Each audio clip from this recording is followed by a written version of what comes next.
Chapter 1109. Dongqing Wudi had a lot to say, but he didn't say anything in the end.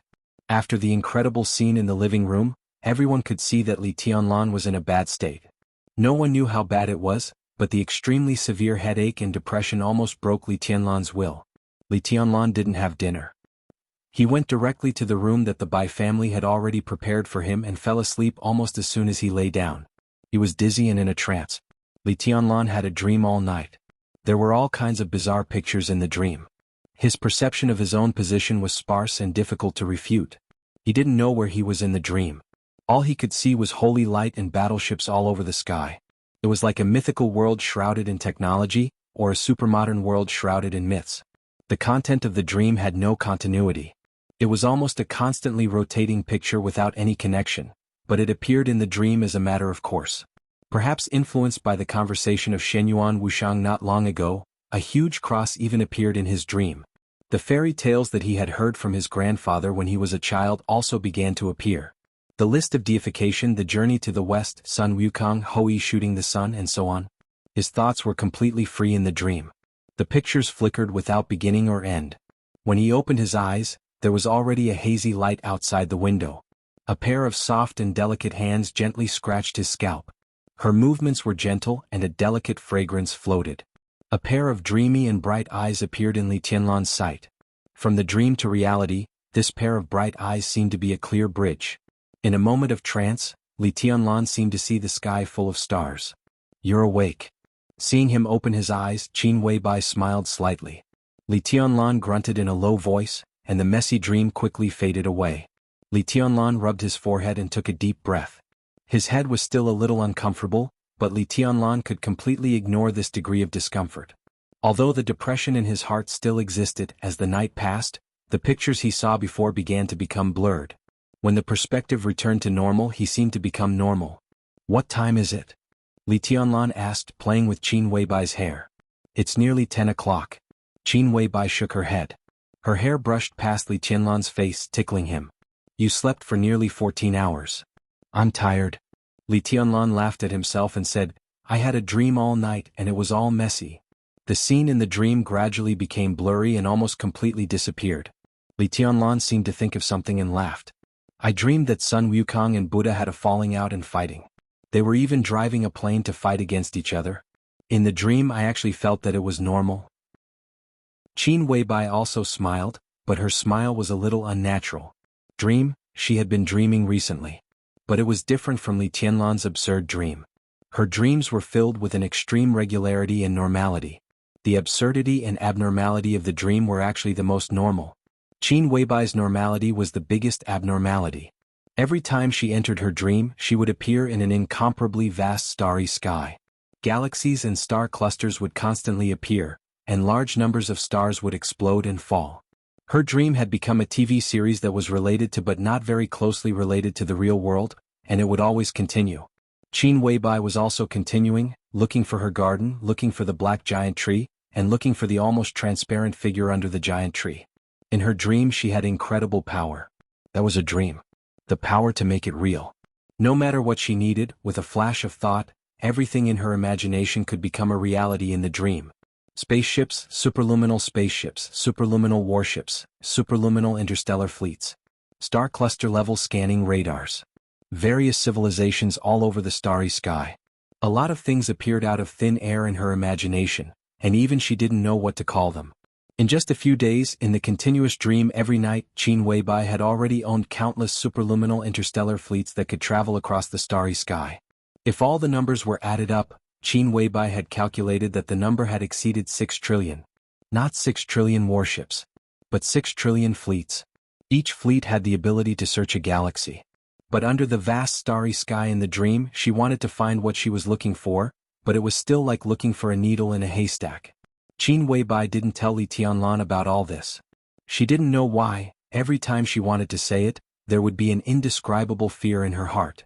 The moment she opened her mouth, the fear would directly occupy her consciousness, freeze her soul, and make her fall into an unprecedented state of despair. Dream. This was originally a very normal thing, but now it had become the most sensitive thing for Qin Weibai. "Not feeling well?" Li Tianlan glanced at Qin Weibai and touched her forehead. "No." Qin Weibai blinked and reached out to pinch Li Tianlan's nose. If you hadn't tortured me last night, I wouldn't have slept so soundly. Li Tianlan sat up with a smile. Are you hungry? Dad and the others went to the meeting. I told Mom to prepare lunch now. She said she would make soup for you last night, but she was still busy in the middle of the night. It should be ready to drink now. Qin Weibai took the pajamas and put them on for Li Tianlan. Her action of helping Li Tianlan put on his clothes was natural. The tone of her voice was also natural. Mom? Li Tianlan's body was a little stiff. He suddenly didn't know what to say. The parents that Qin Weibai mentioned could only be Dongqing Wudi and Bai Qingqian. It couldn't be anyone else. This feeling was indescribable. What's wrong? Don't you like me calling them that? Qin Weibai tied the gown for Li Tianlan and asked carefully. No. Li Tianlan's voice was a little complicated. They are very happy. Qin Weibai took Li Tianlan's hand and stood up. Whether as a daughter-in-law or a goddaughter, I can call them Mom and Dad. If you don't like it, then I'll be their goddaughter. If you like it, I'll be your daughter-in-law. She looked at Li Tianlan with bright eyes. Do you like it? Li Tianlan was silent for a long time, then smiled and said, Did the minister go to the meeting? Yes. Taking a deep look at him, Qin Weibai nodded. She seemed to suddenly think of something and continued, By the way, when Dad left, he didn't look good. Council meeting? Li Tianlan frowned. Plenary meeting. Qin Weibai said softly. Li Tianlan paused and didn't speak. At this level there were some rules about what kind of meeting it was. The council meeting referred to a small-scale meeting among the 9 council members. Although this kind of meeting was extremely formal, there would basically be no resolution on some particularly sensitive matters. On some sensitive issues, the council meeting seemed more like a discussion and test, which was a precursor. And the plenary meeting referred to the plenary meeting of the council. Not only the 9 council members participated in the meeting, but also all the councillors of Zhongzhou State. Any sensitive issues in Zhongzhou State, such as policies, personnel or something else, were decided at the plenary meeting. When Dongqing Wudi called Li Tianlan yesterday, they had just finished the council meeting. Now, only one night had passed and the plenary meeting came. Li Tianlan took a deep breath and his eyes were a little grim. In recent days, the theme of the meeting almost all revolved around the death of Chen Fangqing and the stability and development of the cabinet. To be clear, the theme of the meeting these days was that the Academy, the Prince Group, the Southeast Group, and even the Special Warfare Group, which was too busy to take care of itself, were putting pressure on Li Tianlan and Dongqing Wudi. The North Group continued to remain silent. If everything went well, the North Group would be a part of the new group in the future. But obviously, the impact of Chen Fangqing's death was gradually fermenting, and some people inside the North Group had begun to have some doubts and scruples. Under such circumstances, could it be that this plenary meeting was about to form some sort of resolution? What do you think? Li Tianlan suddenly asked. He would not regard Qin Weibai as a vase who could only warm his bed and please him in bed. No one in the world dared to think so. Although the goddess who stayed with him had completely restrained all her sharpness, no one dared to underestimate her wisdom. Not to mention anything else, she was now the patriarch of the Lin clan, which was enough to explain everything. It's difficult. Qin Weibai had obviously been thinking about this problem. We are very passive now. The only thing we can do is to compromise and make concessions. It's not good for anyone to fight head-on. And if we really fight head-on, we have no chance of winning, no chance at all. Qin Weibai shook her head gently. In the current situation, it's already a victory if we don't lose too many things. I can make concessions, but they are too insatiable. Li Tianlan said expressionlessly. There's no way. Qin Weibai said directly, we can only wait. It's best to do nothing now. Wait. Li Tianlan raised his eyebrows. Wait for a variable. Qin Weibai said softly. She looked at Li Tianlan and continued, I've done something secretly and now I'm almost ready. It was originally a good card, but at the critical moment, we have no choice but to play it first. But it's not the time yet. It's better to hide this card first. If there's a right opportunity, this card can play a great role. What card? Li Tianlan looked at Qin Weibai curiously. It's about the Special Warfare Group as well as some people and things of other groups. Qin Weibai smiled. It's very sensitive. It's not the right time yet. I need an opportunity. As for now, what we need to do the most is to withstand the pressure and compromise appropriately. They seem to be chasing us relentlessly, but no one really wants to kill us. The current situation seems very bad, but in the end, there's a high chance that we'll still end up with a draw. It's just that how this game of chess is going to end up testing the wisdom of the major groups. The coordinates are Hengshui City, Hebei Province. The temperature these days is more than -80 degrees Celsius. It's such a cold day, and there's a long line of elders to do a nucleic acid test. The open-air line. Do it twice. Chapter 11:10. When the girl in the setting sun put down the brush in her hand and stared at her handwriting in the afterglow, she had a poetic beauty and tenderness. The girl was beautiful and so was her handwriting. The faint fragrance of ink floated in the study. The girl's eyelashes trembled gently, and she looked serious and focused in the afterglow of the setting sun. "What did you write today, miss?" The bald, tall and fierce-looking man asked with a smile when he saw the girl stop writing. "Anything." The girl inadvertently reached out and touched her rose petal-like lips. She said with a smile, "It doesn't matter what I write when I practice calligraphy. The important thing is to calm down. Uncle Yeu, come and see what I wrote." The fierce man scratched his bald head and looked a little simple and honest when he smiled. "I just haven't graduated from junior high school. Whatever you write is good." As he spoke, he walked over slowly and lowered his head to admire the girl's handwriting. The girl also lowered her head to look at her work. On the white Shen paper there were names, positions, profiles and some deeds written in delicate handwriting. The orange-red light of the setting sun shone on the first line of the fine and delicate characters, and it was so clear that it was somewhat shocking. Sun Liye, male, former member of the Parliament of Zhongzhou State, Deputy Prime Minister of Zhongzhou State, leader of the Prince Group, 76 years old, served as Deputy Governor of Talent Province, Deputy Speaker of Yungue Province, Governor of Dongshan Province, Speaker and so on. During his tenure as Minister of the Ministry of Personnel, he fought for the interests of the Special Warfare Group many times, intentionally or unintentionally, such as Sun Lu, Deputy Speaker of Dongshan Province, Deputy Governor of Beijiang Province, Number 6 of Phoenix Pavilion, code-named Snow Shadow, appeared beside Sun Liye 20 years ago, 37 years old now, and constantly influenced Sun Liye's decisions, such as a certain year, month and day. Now living in building number 7 of Dragon Lake Park in Yuzhou. Number 17 of Phoenix Pavilion, code-named White Fox, appeared beside Sun Liye 12 years ago, 26 years old now and cooperated well with Snow Shadow. Now living in building number 7 of Dragon Lake Park in Yuzhou. He Pingon, male, 52 years old, was the governor of Dongshan Province, served as Minister of the Ministry of Personnel of Nanyun, Deputy Speaker of Southwest City. One after another familiar name, one after another incomparably illustrious figure, and one after another young woman that almost no one knew about. Behind each name was a long list of deeds, and even provided a lot of specific evidence. All the behind-the-scenes transactions were clearly presented on the paper. There were so many of them that it was shocking. In the dense handwriting on the first page of Shen paper in front of the girl, only 2 people were introduced. The girl pondered for many days and secretly investigated for several years. In the end she only wrote down 7 names. Other than Sun Liye and He Pingon, the former mayor of North City, the current deputy speaker of Yuzhou Province, the current governor of Nanyue Province, and the current secretary-general of the cabinet. The last one was the secretary of Nanyun Province's Governor Qin Shi, Mao Song. Among the 7 of them, Mao Song's position was the lowest, but the current stage was the most sensitive. If all the 7 materials were published, it would be like a nuclear bomb to the entire Zhongzhou state. Its power was enough to destroy the world and even blow up the entire Kunlun city. Naturally, the Phoenix Pavilion, which had been secretly developing for many years, had more power than this. But there was no need to announce the other powers. The weight of these few people was enough. The existence of the Phoenix Pavilion was not a secret to the 7 people on the list. To the others who were similarly immersed in the gentleness woven by the elites of the Phoenix Pavilion, this was no secret. Following the fall of these 7 people, the others would definitely be in a state of panic. This was the most powerful threat and also a long knife across their necks.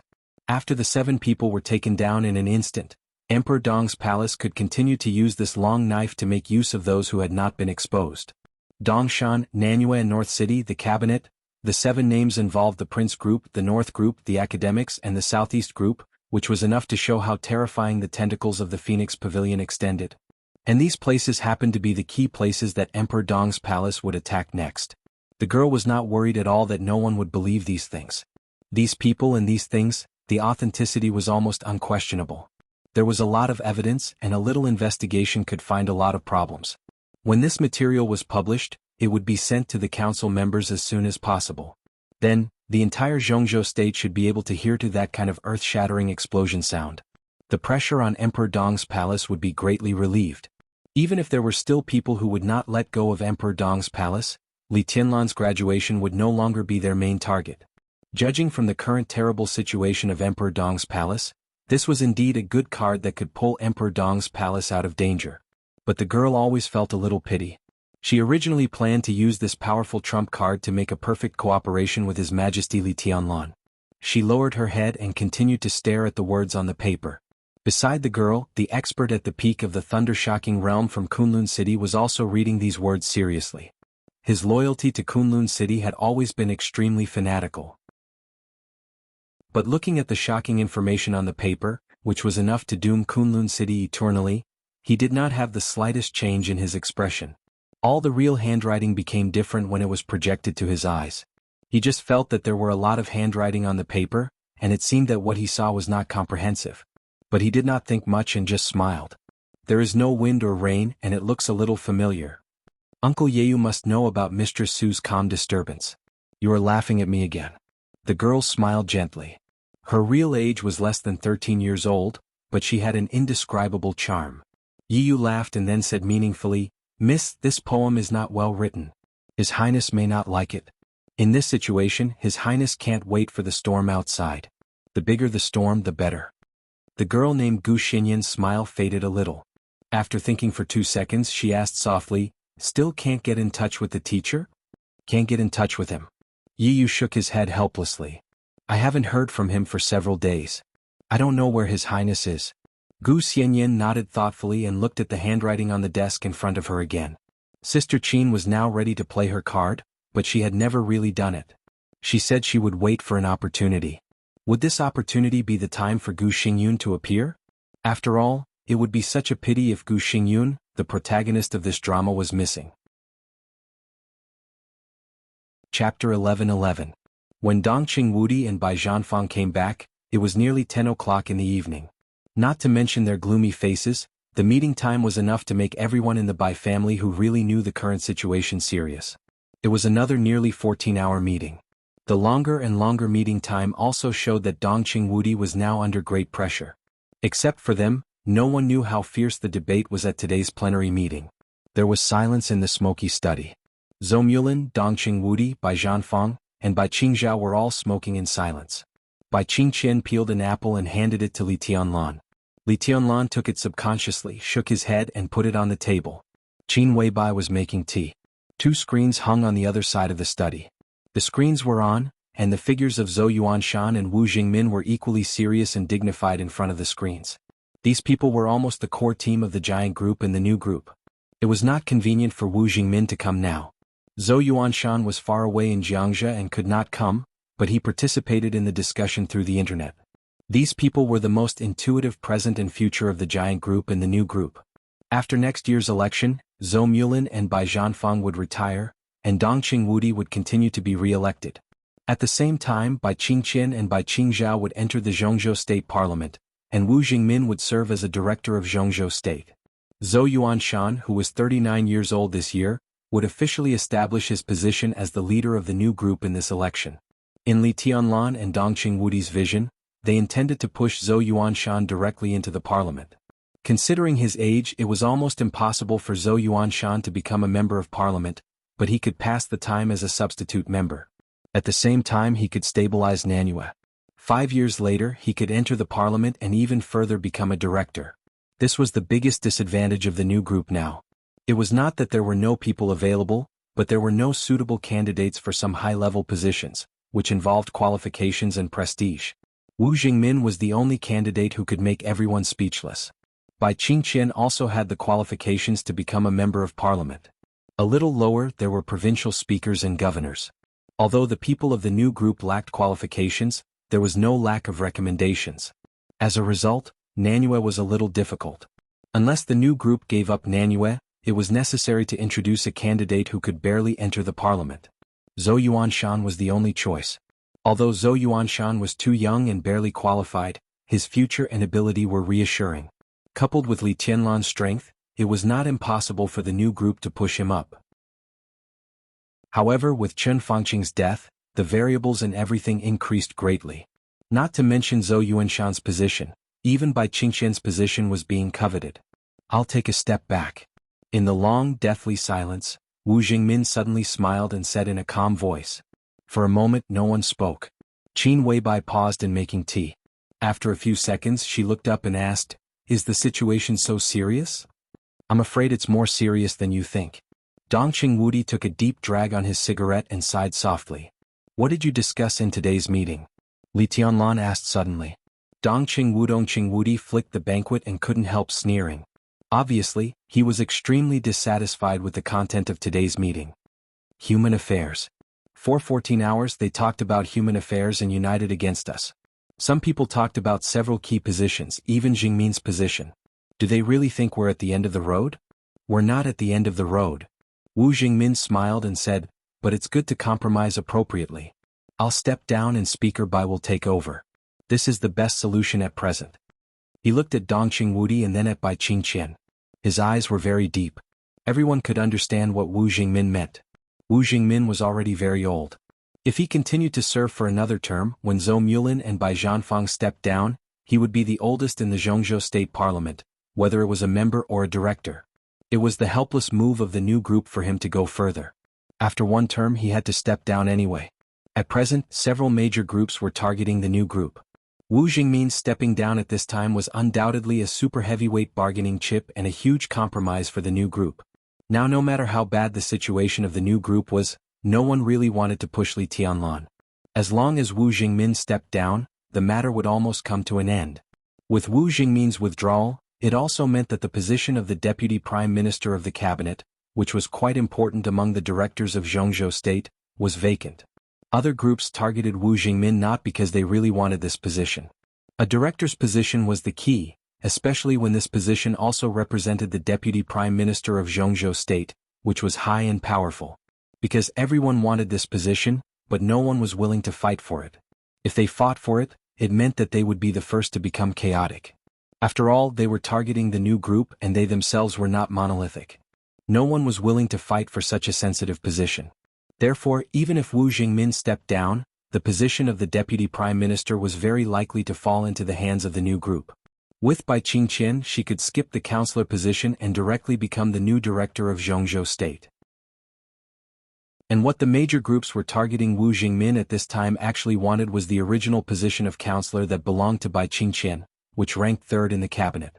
After the new group lost this position, the plan to attack the cabinet had almost failed, but there was still a chance for a comeback. Nanyue, Jiangxia, Dongshan, Jiangnan and Xia.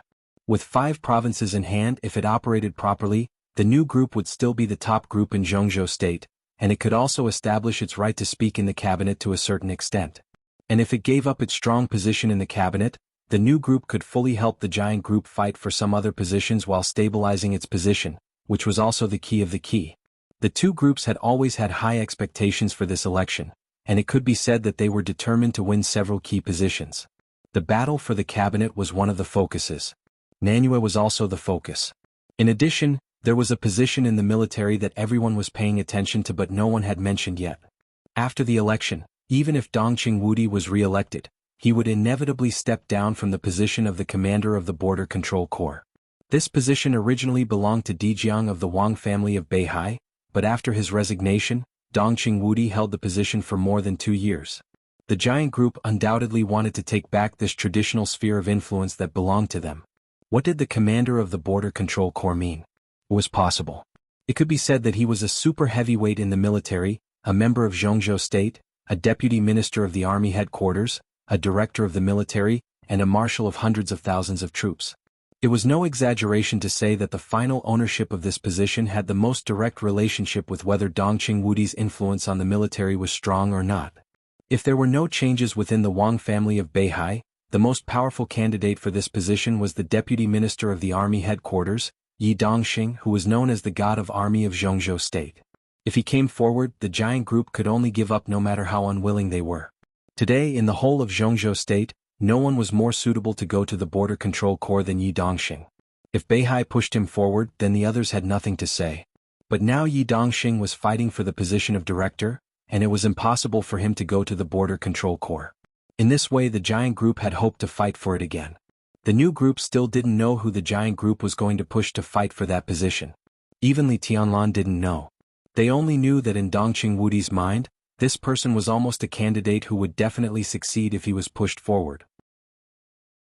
This also meant that in everyone's mind, that person was the most suitable person to go to the Border Control Corps besides Yi Dongxing. Li Tianlan had seen the list of generals of the giant group and never felt that anyone had such strong competitiveness. And this position was also closely related to the advance and retreat of the new group. Wu Jingmin couldn't work for too long. Obviously, he thought that it was a good result to use his retirement as a bargaining chip to calm the storm, and at the same time to fight for more favorable conditions for himself and to let the new group plan the layout again. And such an outcome meant that the suppression of the new group by the major groups had been effective, and the plan of the new group had been severely thwarted. At the same time he also gained something. The new group could also fight for other interests if it stabilized itself. In Wu Jingmin's view, the situation caused by him taking a step back was a draw in the future. No matter how unwilling he was, such a situation was relatively the best. It's not that simple. Zhou Mulin, who was a man of few words, suddenly said, "What does the council think of me?" Li Tianlan suddenly asked. Now everything could be said to be caused by him. Although he didn't do anything, he couldn't come up with evidence to prove his innocence. All the pressure on the new group and the giant group was also because of him. The council's view of him was the key. Dongqing Wudi glanced at him and suddenly smiled. The council still recognizes your ability and future. Wenyan proposed to lock you up again for a long time and Wenjiang voted for it. But it was rejected by the president. It was expected that Guo Wenyan wanted to lock him up to stabilize the position of the Prince Group. Ng Wenjiang, the tycoon of the Southeast Group, voted for it? Beihai Wang Xingxiao now really felt that his wings had hardened? Li Tianlan twitched the corner of his mouth and didn't speak. Everyone knew that it was impossible to lock Li Tianlan up again at this time. Since the other party mentioned it, there was no doubt that he wanted to take more things from the new group. Li Tianlan thought in silence. He knew very well that he had to do something again now. The president proposed to make you a special security advisor of Zhongzhou State, on the same level as Gu Xingyun and a director. What do you think? Dongqing Wudi suddenly asked. Chapter 11-12. Special Security Advisor of Zhongzhou State. In the history of Zhongzhou State, this was not a strange position, but it was also a position that most people had never heard of. The title of the war god of Zhongzhou State was just what the outside world, or to be exact, the dark world, called Gu Xingyun. Kunlun City was the hub of the special warfare system of Zhongzhou State, but that was not its name to the outside world. The hub of the special warfare system that Zhongzhou State would not disclose to the public but was recorded was officially called the Special Operations Department of Zhongzhou State. As for Gu Xingyun, he was the 12th minister of the Special Operations Department of Zhongzhou State and also served as the Special Security Advisor of Zhongzhou State. Those who knew about this kind of part-time job would naturally understand. Moreover, the dark world was originally in a state of darkness. As long as it was not exposed, it naturally did not matter what the outside world called it. However, Li Huaqing's suggestion was to separate Gu Xingyun's two duties. That was to say, in the special warfare system of Zhongzhou State in the future, Gu Xingyun would be the Minister of Special Operations Department, and Li Tianlan would serve as the Security Advisor of Special Operations Department. There was no such thing as who was the boss and who was the second. There was a complete balance of power. Li Tianlan also had an official identity, as well as the treatment and corresponding power equal to that of a council giant in Zhongzhou State. To some extent, such a proposal could be regarded as Li Huaqing's appeasement to the new group. When they were suppressing the new group, they naturally did not think of really driving Li Tianlan into a corner and making Wu Jingmin step down. They took away the position of counselor by Qing Qin and some other important positions and let Li Tianlan enter the decision-making level of the council. This was undoubtedly a kind of balance. It was no exaggeration to say that under normal circumstances, Li Tianlan's treatment could be regarded as a meteoric rise. This kind of advancement wasn't completely unreasonable. After all, Li Tianlan had served as the commander of the Snowdance Corps in the Chaos of Snow Country, which was also a commander-level position, equivalent to that of a member of parliament. Although this position had been removed by the parliament, this experience was also a qualification. Now he had become the Special Security Advisor of Zhongzhou State, and his treatment and status had been further improved. With this qualification and Li Tianlan's own combat capability, others could not say anything. But in this situation, how could Li Tianlan be on the same level as Gu Xingyun? I disagree. Li Tianlan expressed his opinion directly and frankly. His eyes were cold. No one was surprised. Li Tianlan's objection was completely reasonable. Those who could enter this study were very observant about the balance and compromise in all aspects. The moment they heard Dongqing Wudi convey Li Huaqing's proposal, they understood something. Making Li Tianlan the special security advisor of Zhongzhou State was tantamount to giving him the power of a council member of Zhongzhou State. It was indeed a huge promotion which could be said to be a good thing. But Li Huaqing's focus was not on this at all. The point of his proposal was to put Li Tianlan on the same level as Gu Xingyun. The level of the special warfare system of Zhongzhou State was a very serious matter. Of course, many aspects would be considered. Li Tianlan's combat capability was stronger than Gu Xingyun's, but it did not mean that he had to lead Gu Xingyun. Li Huaqing proposed that they should be at the same level. Li Tianlan did not agree with Gu Xingyun's combat capability. It was the situation of Gu Xingyun or the Special Warfare Group. The investigation of the treason case of the Special Warfare Group did not stop even in the case of Chen Fangqing's sudden death. Dongqing Wudi served as the patriarch of the task force, while Yi Dongxing and Qingye, the current minister of the Ministry of Security of Zhongzhou State, were the deputy team leaders. This was a task force jointly established by the Giant Group, the Southeast Group and the New Group. Perhaps the Southeast Group would do its best to suppress the New Group, but it did not mean that they would not cooperate in other ways. Especially in the face of the Special Warfare Group, the Southeast Group would not be soft-hearted at all. This was a huge handle that could shake the foundation of the entire Special Warfare Group. As long as they seized this handle and continued to investigate, when they suppressed the development of the New Group, it meant that they could get more benefits from the Special Warfare Group. Everyone in the Southeast Group understood this very well. Therefore the task force investigated day and night, and the inside story had snowballed. The directors of the 4 provincial special operations bureaus of Yuzhou, Northern City, Suzhou and Nanyun were now all under investigation. One of them could be said to be Gu Xingyun's most trusted confidant. Everyone knew what this meant. Gu Xingyun was caught in the storm, and his ally, the Prince Group, who was most likely to give him firepower support, was now in a terrible situation. In the face of more and more evidence, the Special Warfare Group was doomed to fall apart. Even if Gu Xingyun could barely escape with his own combat capability, the Special Warfare Group could not continue to exist. That was what everyone thought. Until Li Huaqing proposed that Li Tianlan and Gu Xingyun should be at the same level. This suggestion really had some hidden meaning. There was no doubt that letting Li Tianlan become the Special Security Advisor of Zhongzhou State was indeed a comfort to the new group, but the more important meaning behind this proposal was to protect Gu Xingyun. Li Tianlan and Gu Xingyun should be at the same level. This was undoubtedly a hint that the treason case of the Special Warfare Group should come to an end here. As Li Tianlan entered the parliament, the Special Warfare System was bound to undergo a big reshuffle. The elites of the Li family were in contact with the Special Warfare System of Zhongzhou State again after more than 20 years. Gu Xingyun was bound to be cautious and did not dare to make any mistakes. In this way, even if he had really done something outrageous, he did not dare to continue to do it now, especially when he was no match for Li Tianlan. He could only behave himself. After all, Gu Xingyun was also an expert who was close to the peak of the invincible realm.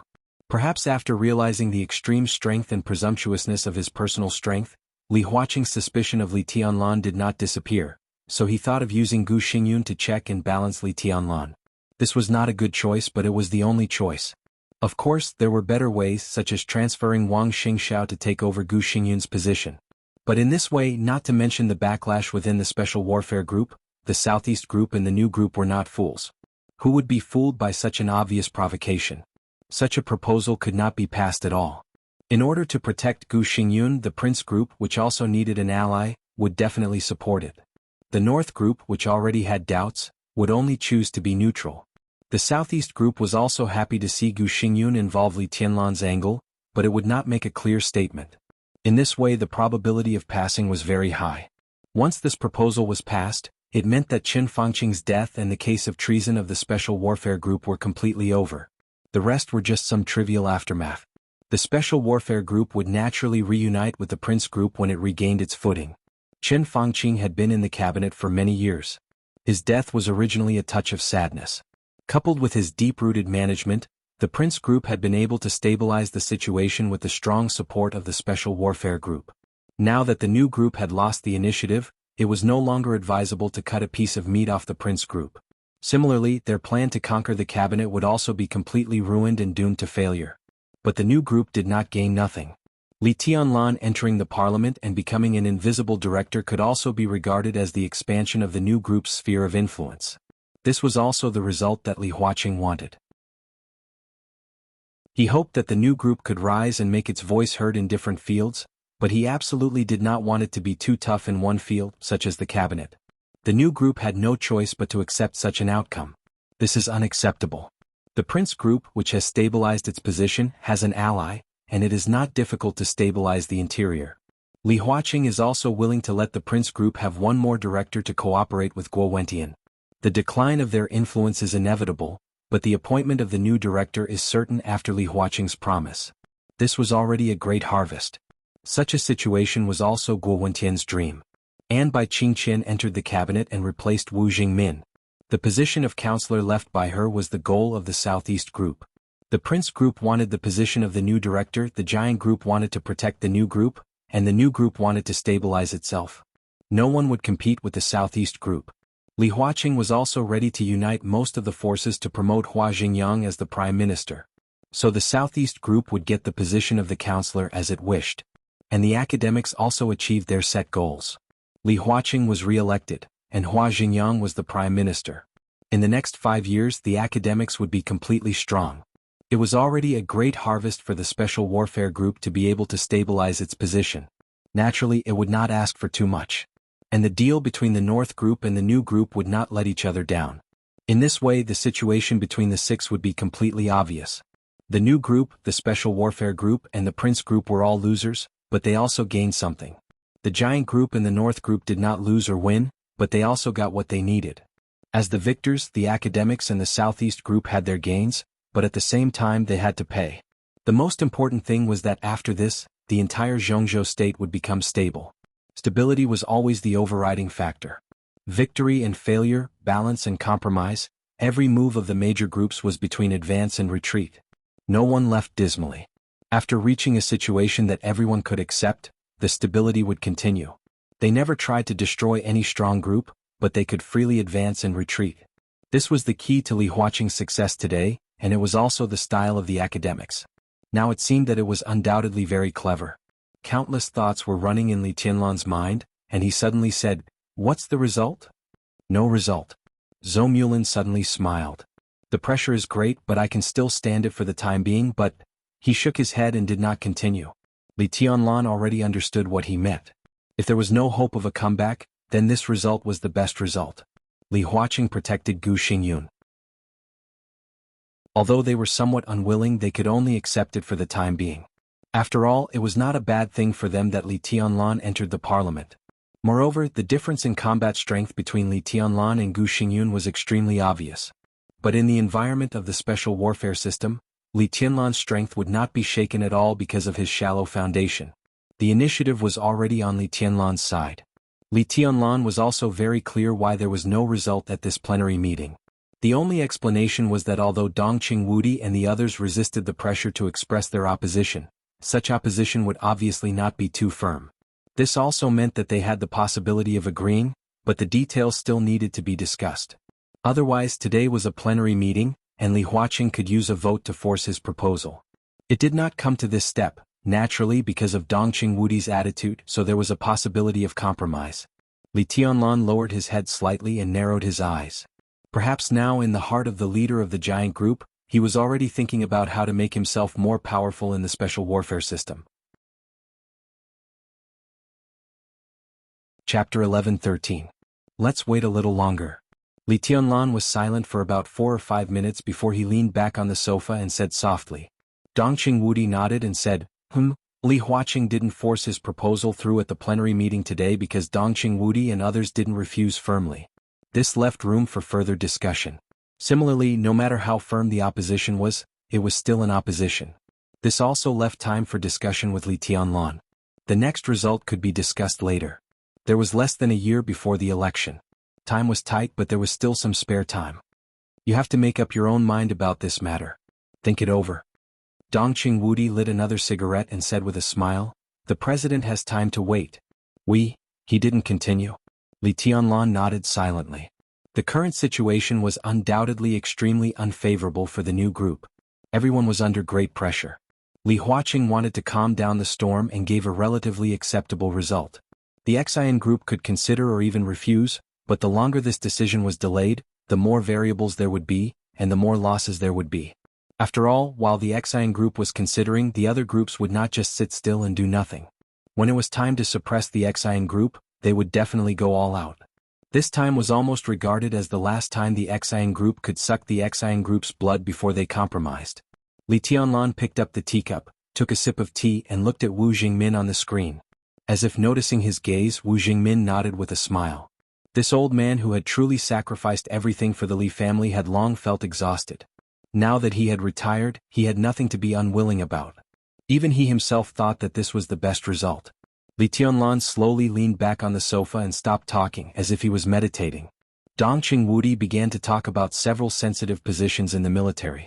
Li Tianlan didn't speak, just quietly listening to their conversation.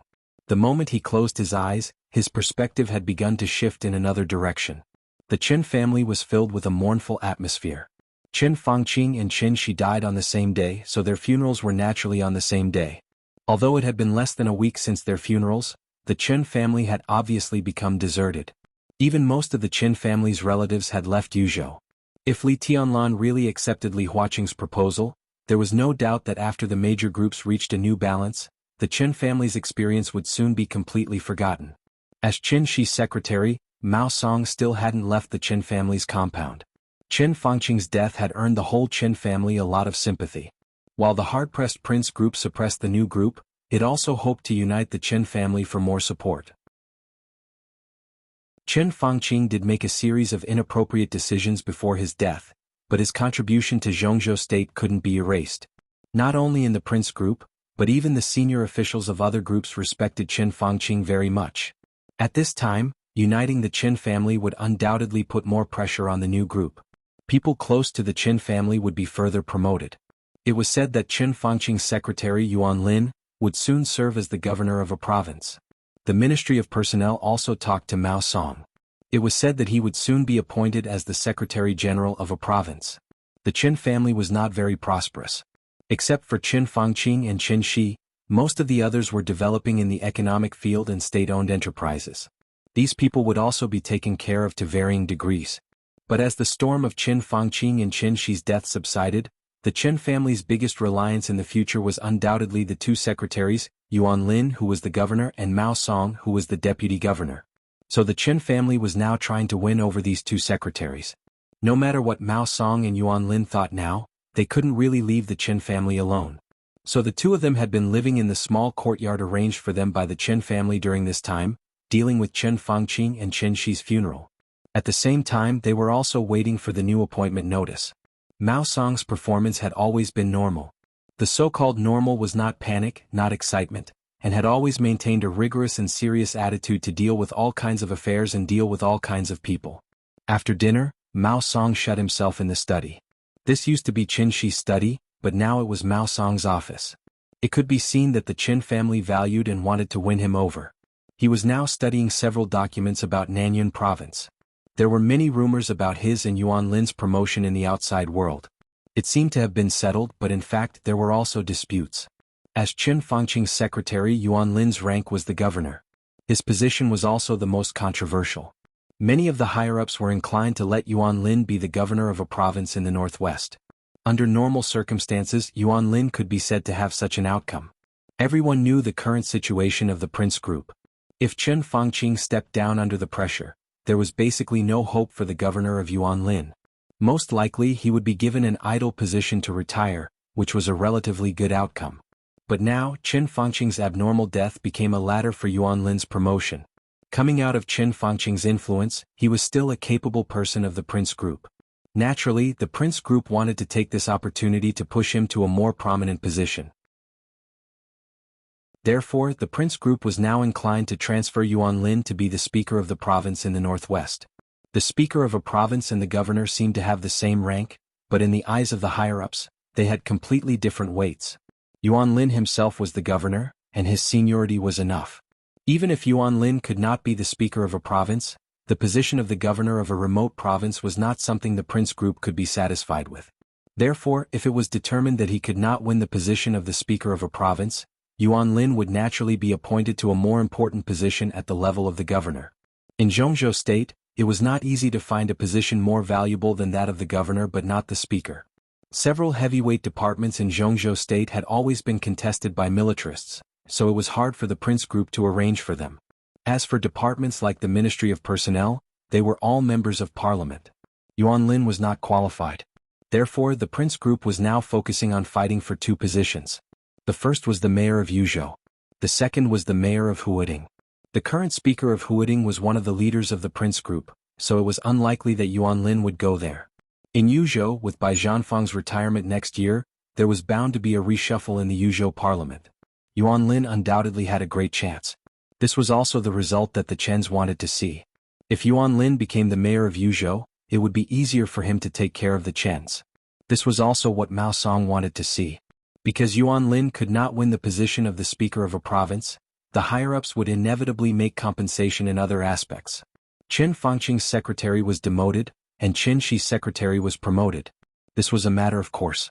In such a situation, Mao Song's new position might not be the secretary-general of a province, but the director of Nanyun province, the deputy governor. With Qin Shi's death, Mao Song could be regarded as having a meteoric rise. This result was basically a foregone conclusion, because Mao Song had received some promises about Yuan Lin and his appointment. Some forces that no one had expected would do something, and finally achieve the current result. Therefore, Mao Song was now very concerned about some documents in Nanyun. It could even be said that he had entered the state of deputy governor in advance. When there was a knock on the door, it was nearly 12 o'clock in the middle of the night. It was quiet inside the Chen's compound, and everyone had fallen asleep. Listening to the rhythmic knock on the door, Mao Song showed a faint playful smile at the corner of his mouth and said lightly, "Come in." The door was gently pushed open, and a young woman with a slim figure wearing a black coat with her hair in a bun came in. The young woman was about 25 or 26 years old. If it wasn't for her unique charm, no one would even be able to tell that she was married. She was extremely beautiful, but she had a kind of unapproachable temperament. Furthermore, she was not reserved, so she appeared extremely arrogant and undisciplined. She looked very cold. She placed the document in her hand in front of Mao Song. Her cold temperament suddenly disappeared when she opened her mouth. Her voice also became somewhat soft. "Brother Mao, this is the document you wanted." Mao Song opened the folder casually. The folder was empty. Mao Song smiled softly. The young woman's name was Qin Yao, and she could be considered as Qin Fangqing's granddaughter. Although she was not the direct granddaughter, they were very close. Qin Yao's biological grandfather was Qin Fangqing's biological elder brother. With such a relationship, Qin Yao was naturally one of the core members of the Qin family. Mao Song had seen Qin Yao a few times before, and his impression of her was that of a very proud and reserved little woman. He heard that she got married at the beginning of last year and was extremely strong at home. He himself was also a senior executive of a large company, so he did have the right to be proud. "Can this document satisfy me?" Mao Song knocked on the empty folder with a pen and his voice was low. Qin Yao gently bit her pink lips. Under the light, her red lips glowed with an extremely soft luster, and looked incomparably sexy. "It's all done according to your request." With a little embarrassment and shame as well as a touch of charm and welcome, Qin Yao said in a low voice. Mao Song pulled Qin Yao into his arms. There was a touch of struggle and hesitation in Qin Yao's eyes, and then it turned into helplessness, looking delicate and pitiful. Mao Song unhurriedly took off Qin Yao's coat. His breathing began to gradually quicken. Under the coat was a piece of snow-white smooth. Silver high heels, black stockings. Other than that, there was nothing else. Not bad. Mao Song smiled very comfortably. Qin Yao, who was trembling all over, lowered her head and became more and more embarrassed. "Kneel down, I'll give you a facial mask." Mao Song smiled and pressed Qin Shishua down. Her fair and tender shoulders slowly pressed her into the desk with incomparable toughness. A few seconds later, a pair of small trembling hands moved slightly along his legs. Mao Song continued to look at the document. 2 minutes later, that familiar and exciting feeling of comfort took over his brain. Mao Song leaned on the chair and smiled faintly. The Qin family is really a talent, or is it that the more cold and aloof a woman is, the more coquettish she is? When I saw you before, I really didn't expect that there would be a day like this. Mao Song really didn't expect it. On the second night after Qin Fangqing and Qin Shi's funeral, Qin Yao appeared in Mao Song's room. Although her performance was very embarrassing and shameful, she didn't hide what she did. It was seduction. This was undoubtedly to find a new backer after Qin Fangqing and Qin Shi's death. He didn't know what Qin Shi's inner thoughts were. Maybe she felt guilty or something else, but under that extreme stimulation he almost didn't hesitate to accept Qin Yao, who was extremely strong at home but was extremely obedient by his side. The gentle movements under the desk paused. Qin Yao seemed to raise her head. Her voice became softer and softer, but still had a sense of reservation.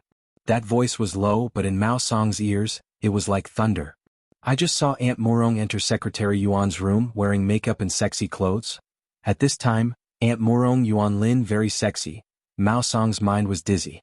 Astonishment, anger, jealousy, all kinds of emotions suddenly surged up. He directly pulled Qin Yao up. He gritted his teeth and said, "Which Aunt Morong?" Qin Yao's red lips became softer and softer. She whispered, "There's only one Aunt Morong, Morong Xiu." Mao Song didn't speak for a long time. Of course he knew that there was only one Aunt Morong. She had always been his sister-in-law in his heart. A beautiful, reserved, mature, dignified, gentle, virtuous and elegant woman. It wasn't that Mao Song didn't have any other thoughts, but he didn't dare to have any other thoughts. Because that was Qin Shi's wife. And now, Qin Shi's wife, wearing sexy clothes, was in Yuan Lin's room. What was she doing? What was she doing? Qin Shi's bones were not cold yet. Slap. Mao Song slapped Qin Yao's butt fiercely. He gritted his teeth and said, "You bunch of bitches." Amidst Qin Yao's low exclamation, Mao Song directly picked her up and threw her on the bed in the lounge. Her hysterical venting didn't cause any waves in the Qin family's courtyard. It wasn't until nearly 3 o'clock in the middle of the night that Qin Yao put on her coat again and sneaked out. Mao Song laid on the bed thinking about random things in the lounge full of ambiguous smell. He thought about Qin Yao for a while, then thought about Morong Xiu. He thought about her appearance in Yuan Lin's room at this time.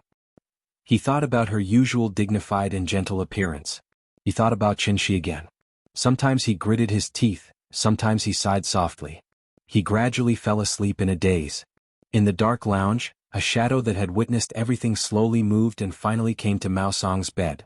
The shadow was vague as if it didn't exist, but from a distance, a gaze was always watching here. Mao Song turned over in bed uneasily.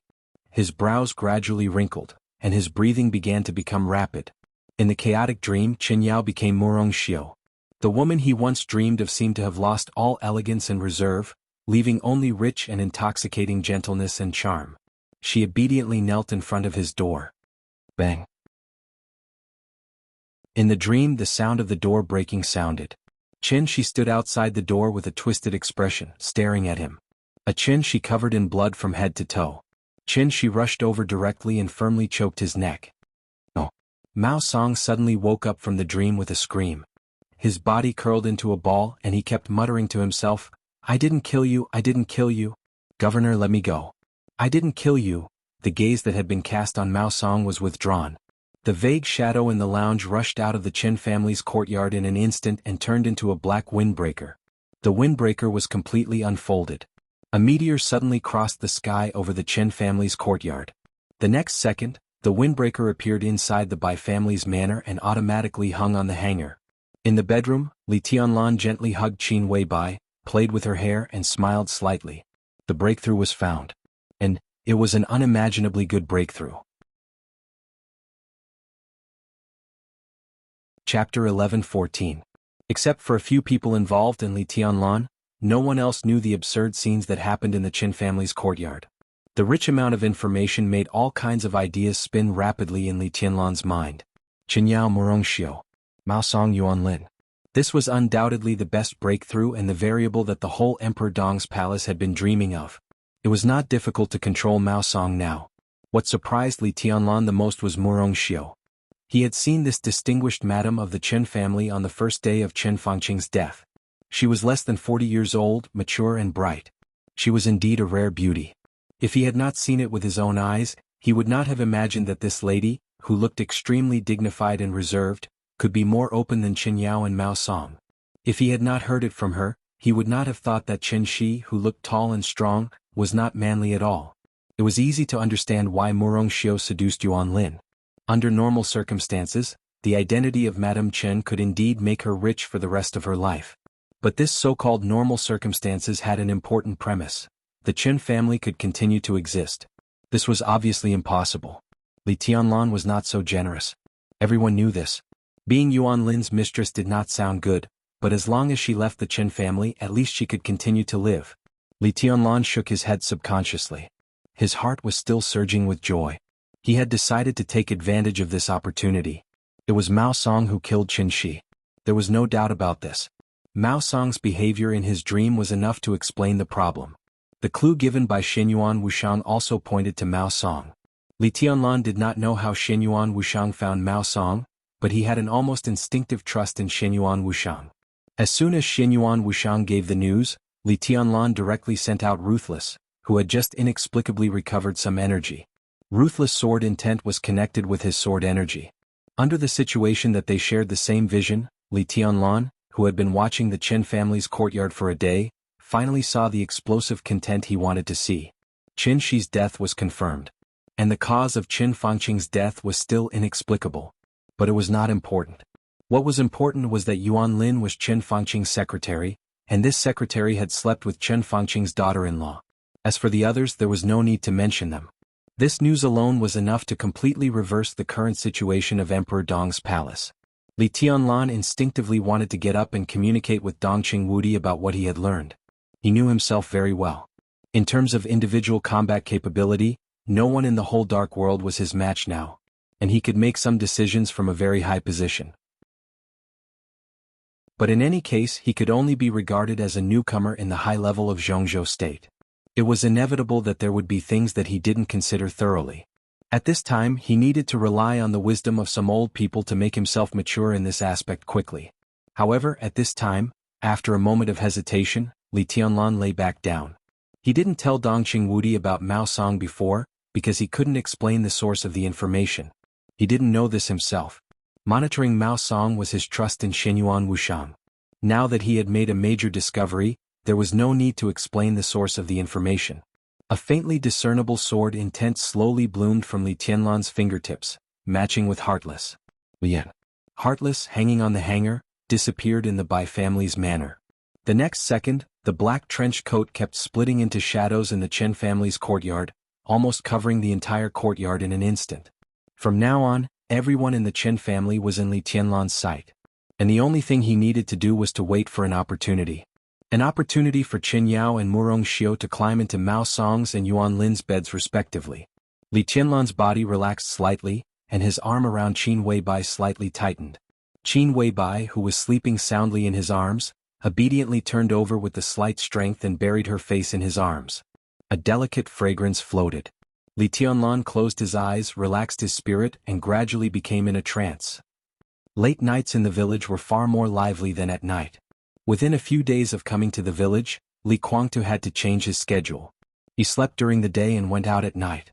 Otherwise he could hardly rest at night. On one side of the village, Gu Xingyun's aura had become more and more obvious. The aura had been increasing from beginning to end. In just a few days, it had entered the real threshold of the peak of the invincible realm, and it was still growing. Now it was close to the peak of the invincible realm. That was the level before he, Wang Tianzong, Lin Fengting and others broke through. According to Jiang Shangyu, when Gu Xingyun reached that level, everything should stop. Whether he could break through from the invincible realm to the level they were at now depended on himself in a short time. Li Guangtu's purpose here was very simple. At Jiang Shangyu's invitation he came here to protect Gu Xingyun. This is only the surface of things. Jiang Shangyu's real purpose might be to show sincerity, or it might also be a deterrent. He saw a lot of things in this base, especially the villagers here. Their extraordinary physical fitness meant too many possibilities. Protect? It was almost impossible for Gu Xingyun to encounter any variables here.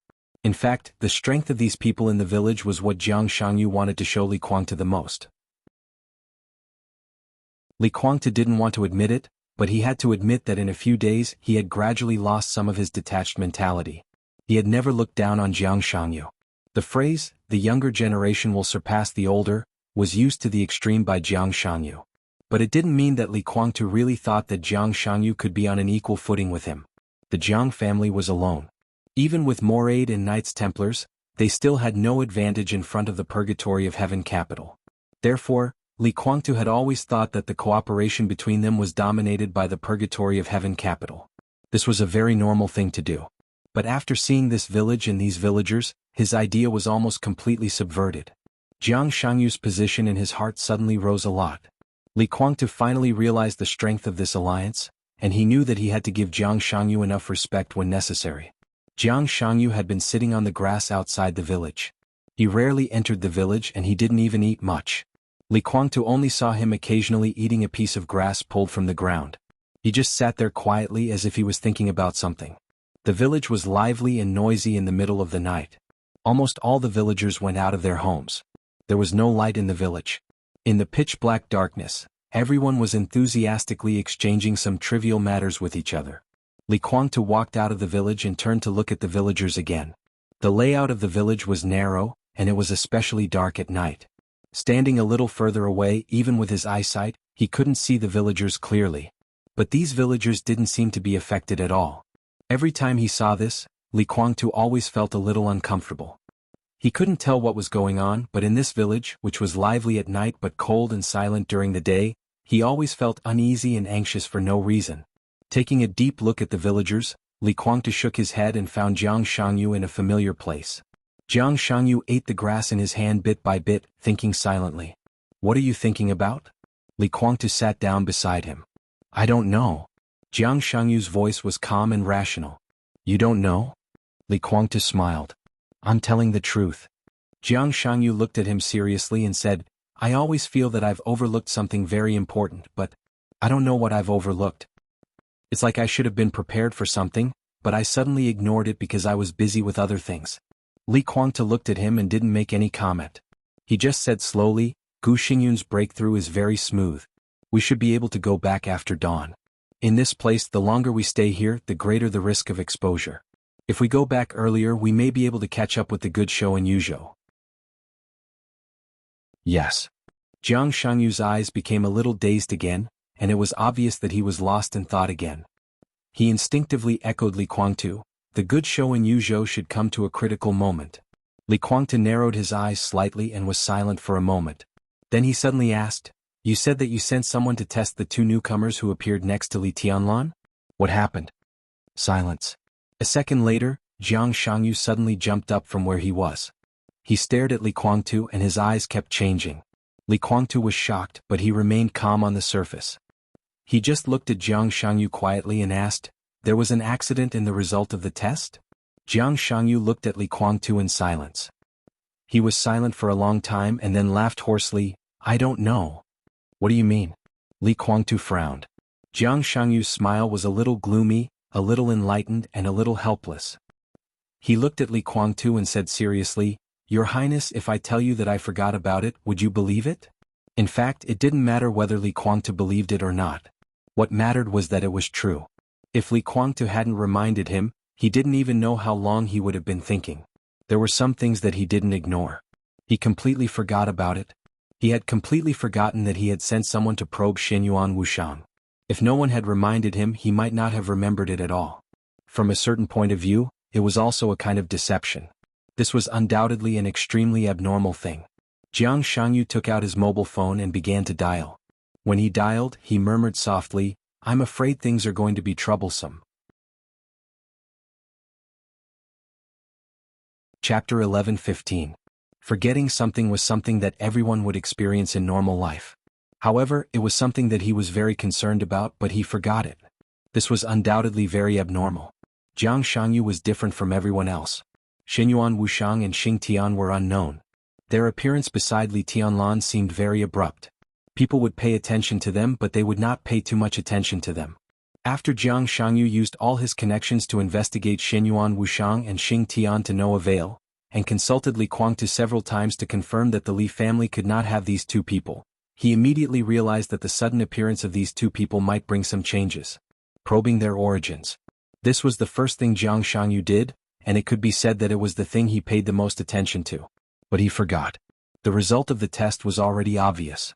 If there was no problem with the origin of the two people, Jiang Shangyu could not forget such an important thing.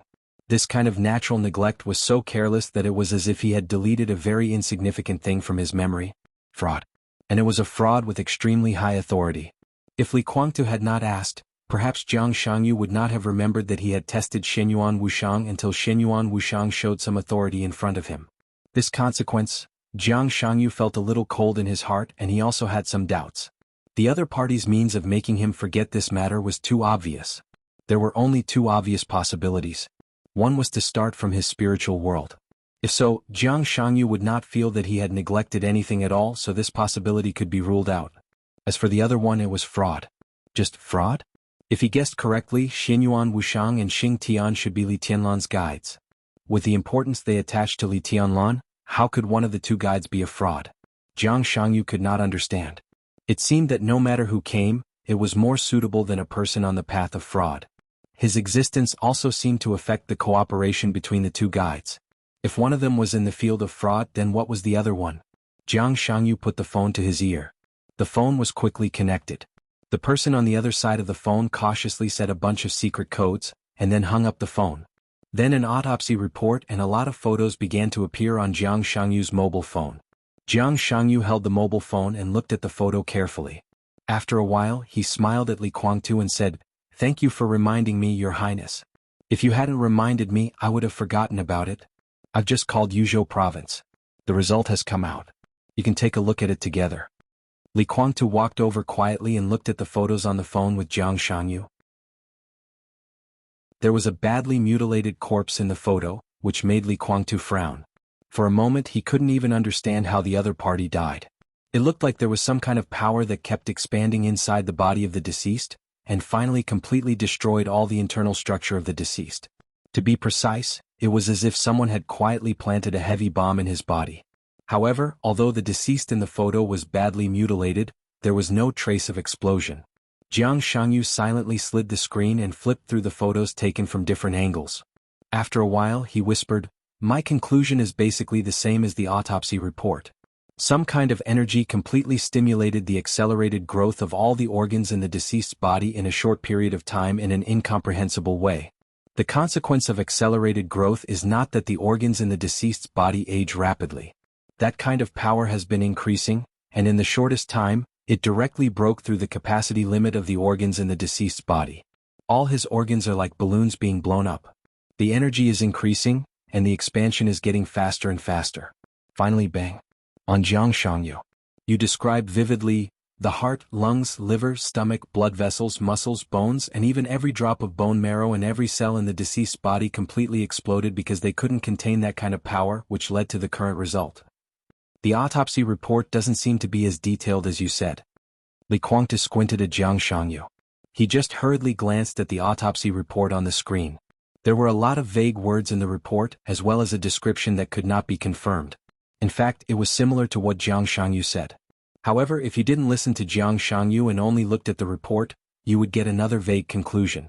In the end, the report did not give any clear results.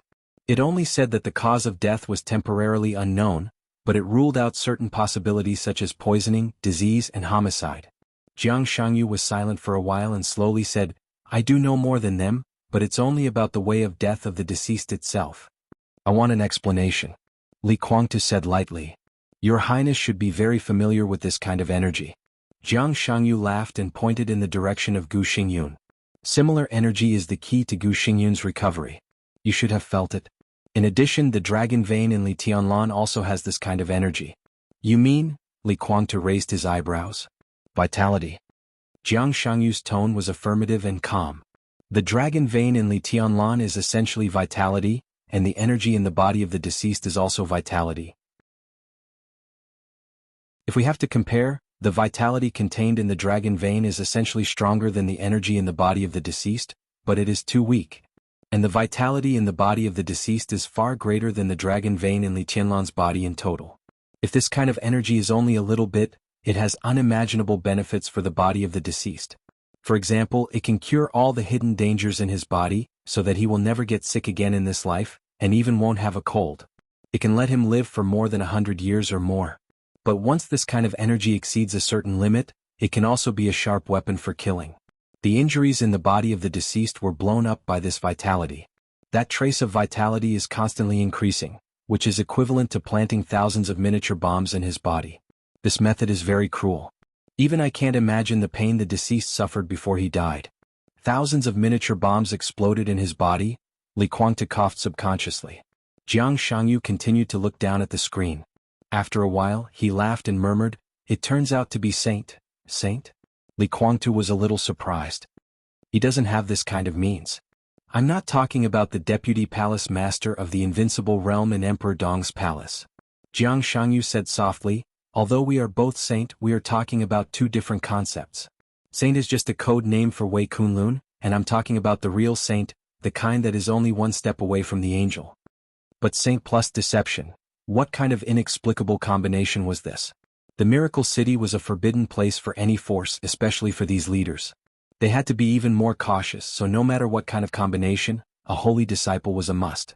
Saint plus a calligrapher was the best combination, and Saint plus an apostle was the most violent combination. Even if it was a martial artist, it was more useful than deception. What was the other party thinking? Maybe things are not as bad as I think. Jiang Shangyu shook his head subconsciously and said softly. At least if it was Saint plus deception, it was basically impossible for Mao Song to be exposed. This also meant that Li Tianlan would still be in a terrible state. Li Kuangtu looked down at the photo in Jiang Shangyu's mobile phone thoughtfully. If it was just a test, why did he die?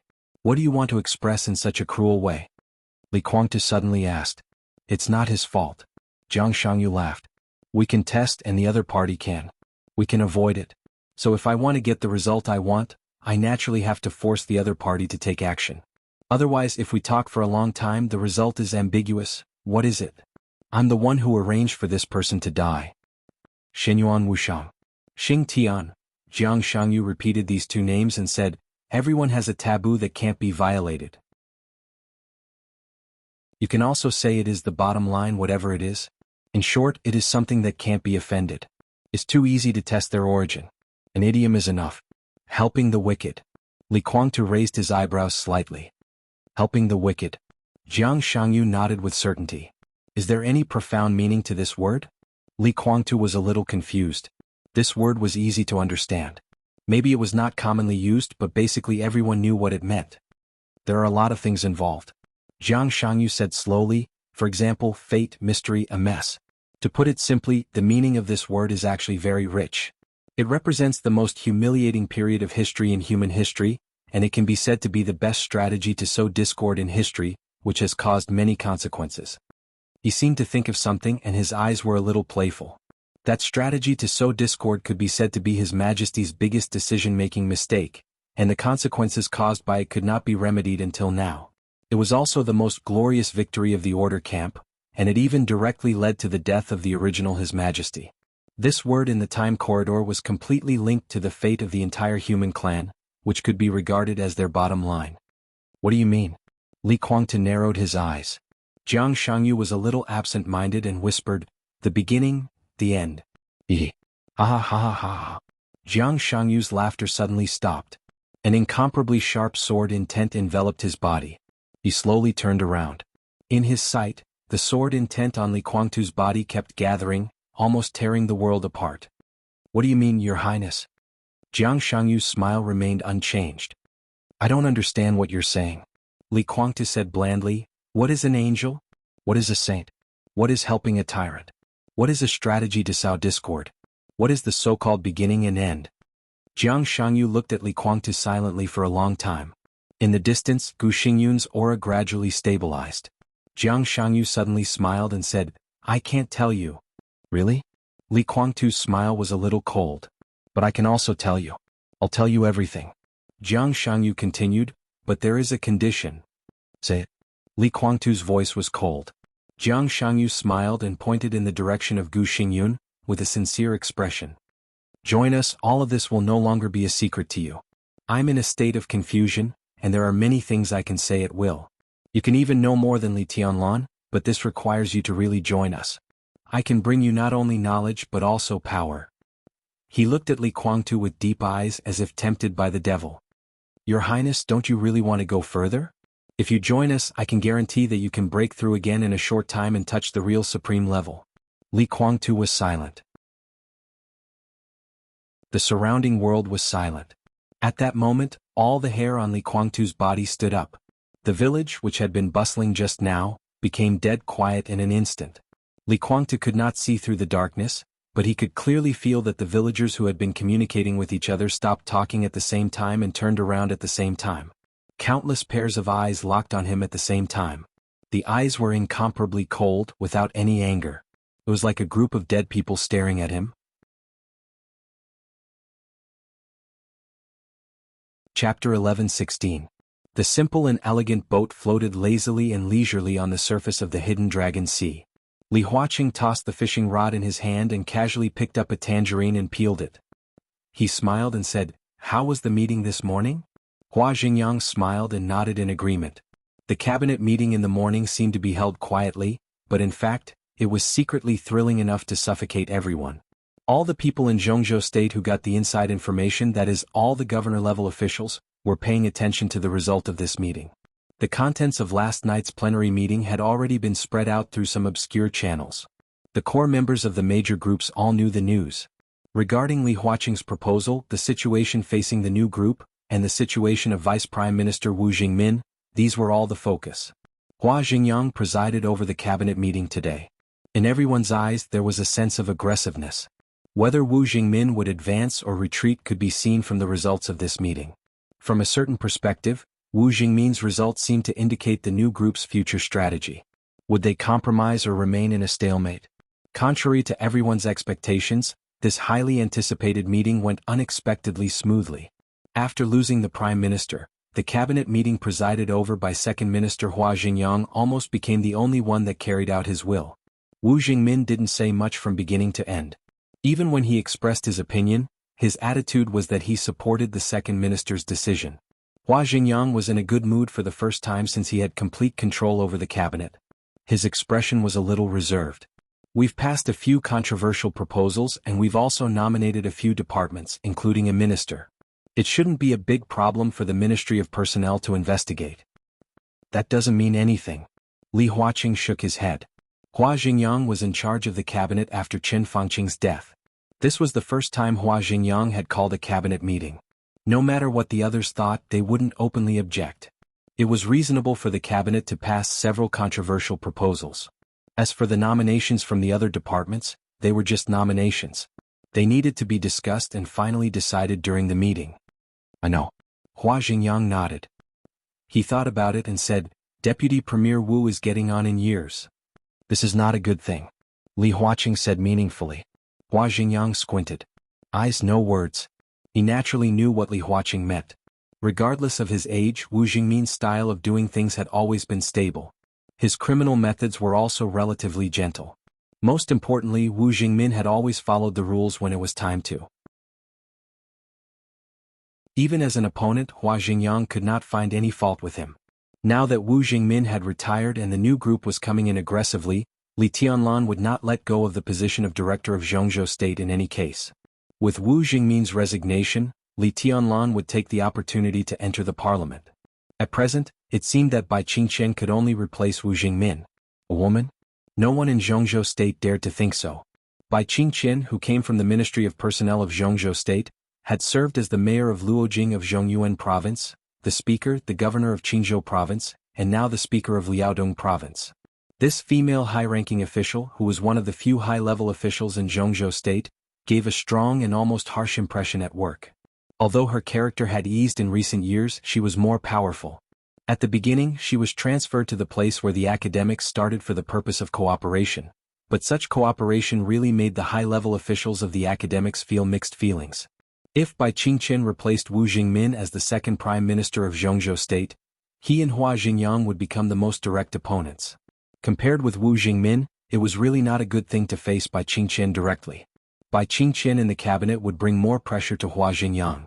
Li Tianlan entering the parliament would also give Li Huaqing a full sense of oppression. The only thing that satisfied the academics was that after the election, they would occupy the position of number 1 and number 2, and they would also become extremely powerful. Hua Xingyang thought silently for a while and then said with a smile, the matter of Liaodong should be settled, right? This was completely the proper meaning of the question and also part of the balance. Bai Qingqian could step into the director's seat from Liaodong, and naturally the academics could smoothly and normally ask for more power to speak in Liaodong. In the past 2 decades, Liaodong had experienced 4 speakers. The first one was Li Huaqing, who now occupied the position of president. The second one was Hua Jingyang, the second prime minister of Zhongzhou state. The third one would have entered the parliament if there was no accident, but he had to retire because of health reasons, which also interrupted the plan of the academics to perfect their own promotion structure. Therefore, the academics had no choice but to cooperate with the giant group, and Bai Qingqian became the 4th speaker. Now, Bai Qingqian stepped into the director's seat of Zhongzhou state and became the new speaker of Liaodong. Naturally, he was a capable person of the academics, and also a candidate whom the academics strongly recommended to enter the parliament. In this regard, whether it was the new group or the giant group, they had to agree whether they wanted to or not. It's almost settled. Li Huaqing nodded. Let's discuss it in a few days. After a short silence, Hua Jingyang asked, still haven't contacted Gu Xingyun? No. Li Huaqing frowned. He had been trying to get in touch with Gu Xingyun recently, but he couldn't find him. He shook his head and said helplessly, Kunlun City is a bit chaotic, but it's not appropriate to keep it chaotic. It's time to calm things down. I'll protect Gu Xingyun, and Li Tianlan will take the opportunity to enter the special warfare system. For the two of them, it's a lose-lose situation. The president's means are naturally brilliant. Hua Jingyang smiled very happily. It's just a helpless move. Li Huaqing said blandly, this matter can be discussed, but Li Tianlan's request is not simple. I can't let him press Gu Xingyun out of breath. If he wants the initiative, I can give it to him appropriately. But I want stability. He must also give it to me. The president is very considerate, but Dong Huang is still young and may not be able to understand your painstaking efforts. Hua Jingyang said with a seemingly unintentional smile. It doesn't matter. Li Huaqing shook his head. Dongqing Wudi will understand. The phone suddenly rang. It was a very familiar ringtone. But at this time it was extremely harsh. Li Huaqing, who had reached out to hold the fishing rod, subconsciously stiffened, and then slowly took out the phone. Dongqing Wudi's name kept flashing on the phone screen. Li Huaqing narrowed his eyes and answered the phone. Wudi, it's me. President, I have an important discovery here. I'm on my way to the Hidden Dragon Sea now. I'll pick you up and we'll go to see a good show. Dongqing Wudi's voice was quiet, but it seemed to be suppressing a different kind of emotion. Li Huaqing's heart sank for no reason and he said calmly, what good show? You'll know when you get there. Dongqing Wudi chuckled softly. The laughter was light but extremely cold. It was like a sneer. Chapter 11:17. For the whole morning, Mao Song had been paying attention to the changes in Murongxiu. Although his view of the world had been shaken by the news brought by Chen Yao, he still had a glimmer of hope that what the other party said was not true. He had always been secretly in love with Murongxiu. Although it was mostly for his own future, Murongxiu was also a part of the reason why he did something to Qinshi. When he talked to that person, although she did not say it explicitly, he had already heard the subtle hints. But he did not expect that before he could make a move, Yuan Lin would be one step ahead of him. Was it the other party who made the first move? Or was it Murongxiu who deliberately seduced him? Or did they hit it off? Holding the bowl, Mao Song ate the food without tasting it. He gritted his teeth and cursed in his heart, bitch. I heard from Qinshi that you like this dish. More. The table turned slightly. In the gentle and implicit voice, Murongxiu turned the table and moved a northern stir-fried dish to Mao Song.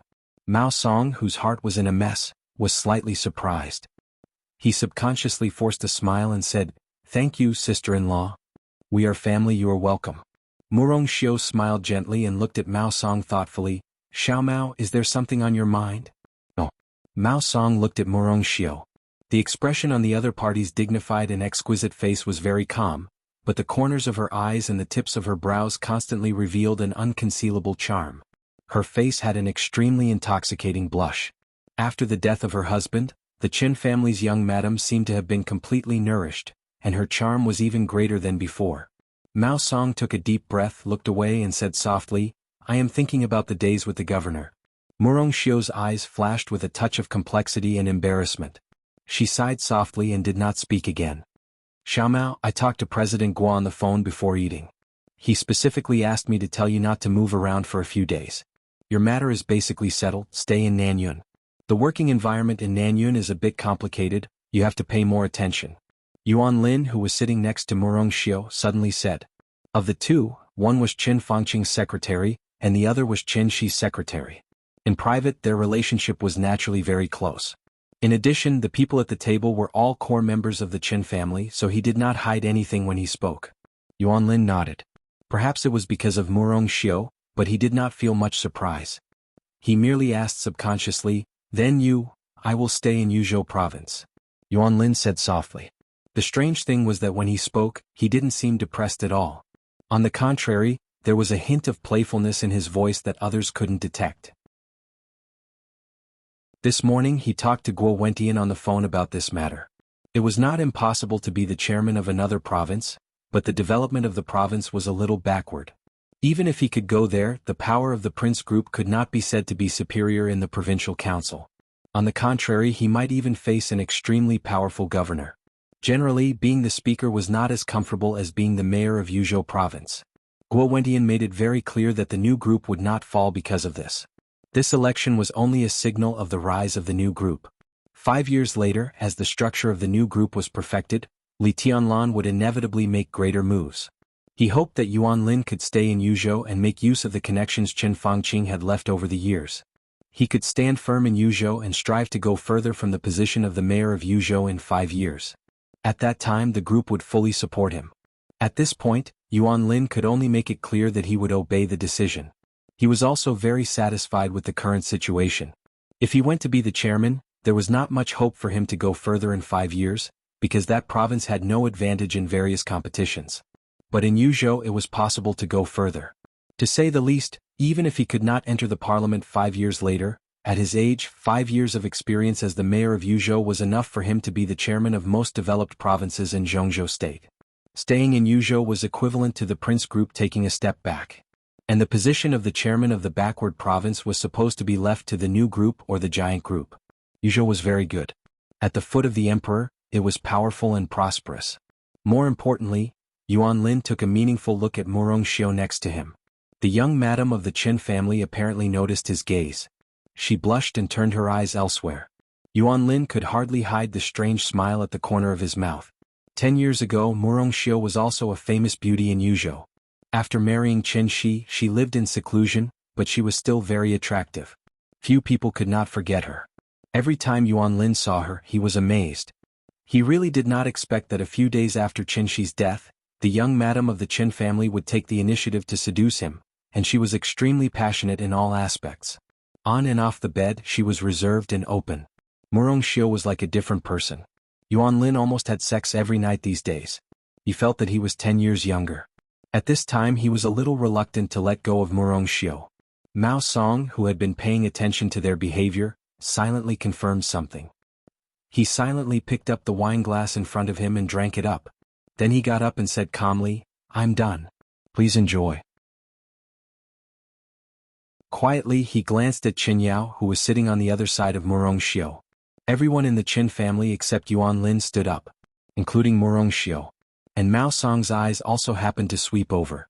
At that moment, Mao Song seemed to see a hand quickly retract from Murong Xiu's leg. Mao Song's eyes fell on Qin Yao and turned back again. Murong Xiu's face was slightly red, and her eyes were a little flustered.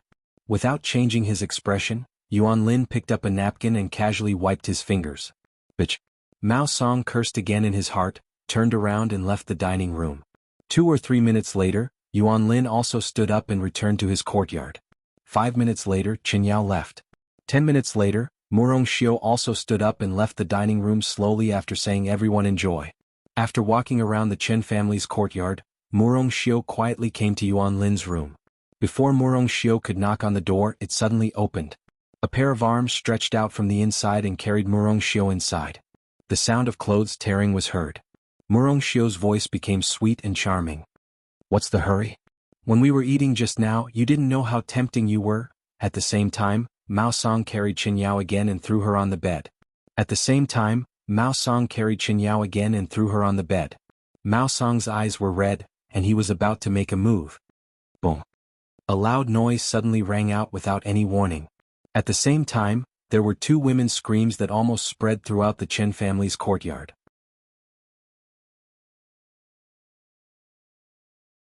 Chapter 11:18. In less than half a second apart, two ear-piercing screams rang out almost at the same time from the front and back of the Chen family's courtyard. The cold and cheerless Chen family's courtyard suddenly became gloomy and strange because of the screams. Almost everyone was in a panic.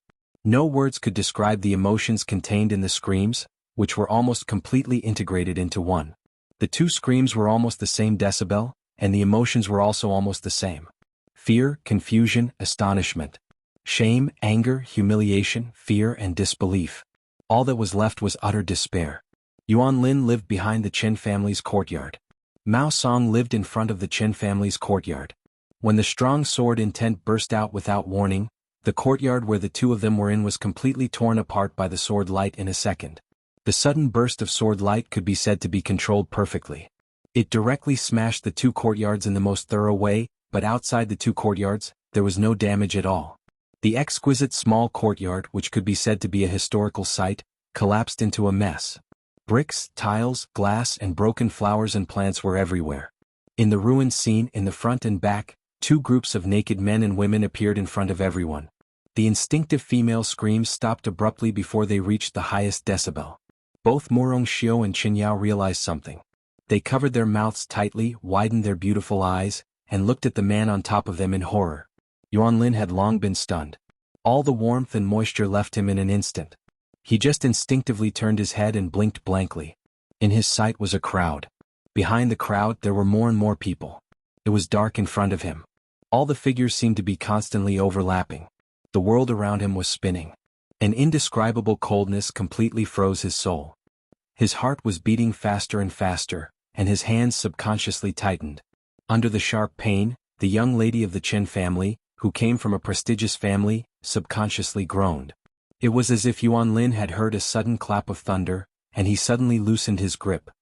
He opened his mouth but no words came out. In his sight, nightmarish figures stood at the edge of the ruins and saw everything he and Morong Xiu had done. The evidence was completely and clearly placed in front of everyone in a way that no one could imagine. Li Huaqing, Guo Wentian, Hua Jingyang, Li Tianlan, Wu Jingmin, Bai Zhanfeng, one after another incomparably familiar figure, all of them appeared at the scene.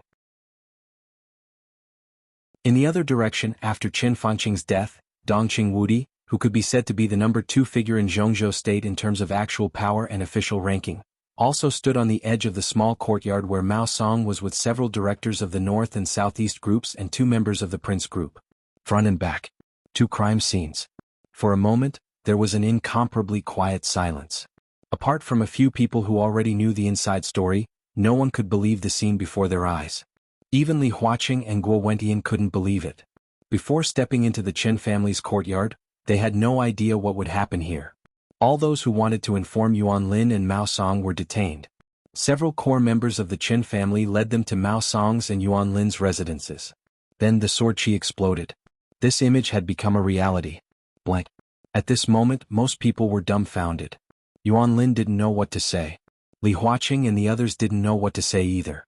Because it was too sudden and too shocking, their brains didn't even realize what the scene in front of them meant. Is this Qin Fangqing's small courtyard? The young and indifferent voice suddenly sounded. Everyone's heart suddenly shook. Li Tianlan continued to smile with a cold expression. As Qin Fangqing's secretary, I played with Qin Fangqing's daughter-in-law in Qin Fangqing's residence. Who would dare to accept such a script? Qin Fangqing, Qin Fangqing, Qin Fangqing. Li Huaqing's face suddenly changed. Guo Wentian's scalp was numb. No, his whole body was numb. Under everyone's gaze, Qin Fangqing's face completely turned into a strange black and blue color. His breathing became more and more rapid. He reached out and pointed at Yuan Lin. You. After a long time he didn't say a word. Is this the reason why you killed Qin Fangqing? Li Tianlan's voice was like an icy wind blowing through everyone's heart. In order to occupy this woman, you attacked Qin Fangqing? There was a burst of thunder. Li Tianlan's voice was very calm. But everyone could feel that the other side was already firing with all his strength. The pressure that the new group, the giant group, had been under these days was constantly released between the lines. No, I didn't. Yuan Lin's face changed dramatically. Kill Qin Fangqing? If this crime was confirmed, he couldn't imagine what would happen to him. Guo Wentian's body suddenly shook, and he barely stabilized his balance with the help of the secretary. After seeing the scene in front of him, the first thought in his mind was the future of the Prince Group. It was less than 7 days after Qin Fangqing's death. His daughter-in-law, Qin Shi's wife, appeared on the bed of Yuan Lin, the secretary. If this matter was spread out, it would be a fatal blow to the reputation of the Qin family. For the Prince Group, such a blow would also be fatal. If this matter was connected with the death of Qin Fangqing and his son, the entire Prince Group would suffer more tragic losses. Murongxiu. Murongxiu. Guo Wentian stared at the snow-white and delicate figure in the ruins. There was no desire in his eyes, only a kind of killing intent that wanted to strangle her alive. There were more and more people behind Li Huaqing. Almost all the people of the Qin family who were still in the courtyard had heard the news of the arrival of Li Huaqing and others. But when they rushed over in ecstasy and saw the scene in front of them, they also stayed where they were. In the hurried footsteps, Ma Si, Li Huaqing's personal secretary, ran over at the back of the crowd. Obviously he was a little out of breath because he didn't exercise much on weekdays.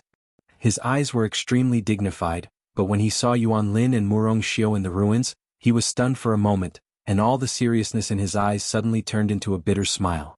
Squeezing through the crowd, Ma Si trotted to Li Huaqing, lowered his voice and whispered, "President, Minister Dongqing has caught Qin Shi's secretary Mao Song and Qin Yao Well, the granddaughter of the Prime Minister. The situation over there is almost the same as here." His voice was very low. But Guo Wentian, who was very close to Li Huaqing, still heard Ma Si's report. His body swayed again. He didn't know how to deal with Yuan Lin, but Mao Song actually made the same mistake over there? What kind of secretary did the father and son of the Qin family choose? What kind of judgment did these two people have? If even the secretary they chose was so bad, then what would the people they had promoted over the years be like? Guo Wentian gritted his teeth, stared at Yuan Lin fiercely, and gnashed his teeth and said, "You are really good secretaries." Under everyone's watchful eyes, Murongxiu suddenly screamed and pushed Yuan Lin away from her. Her body completely curled up, and with a face full of shame, she screamed with tears on her face, "It's him." He pointed at Yuan Lin and said, "He forced me."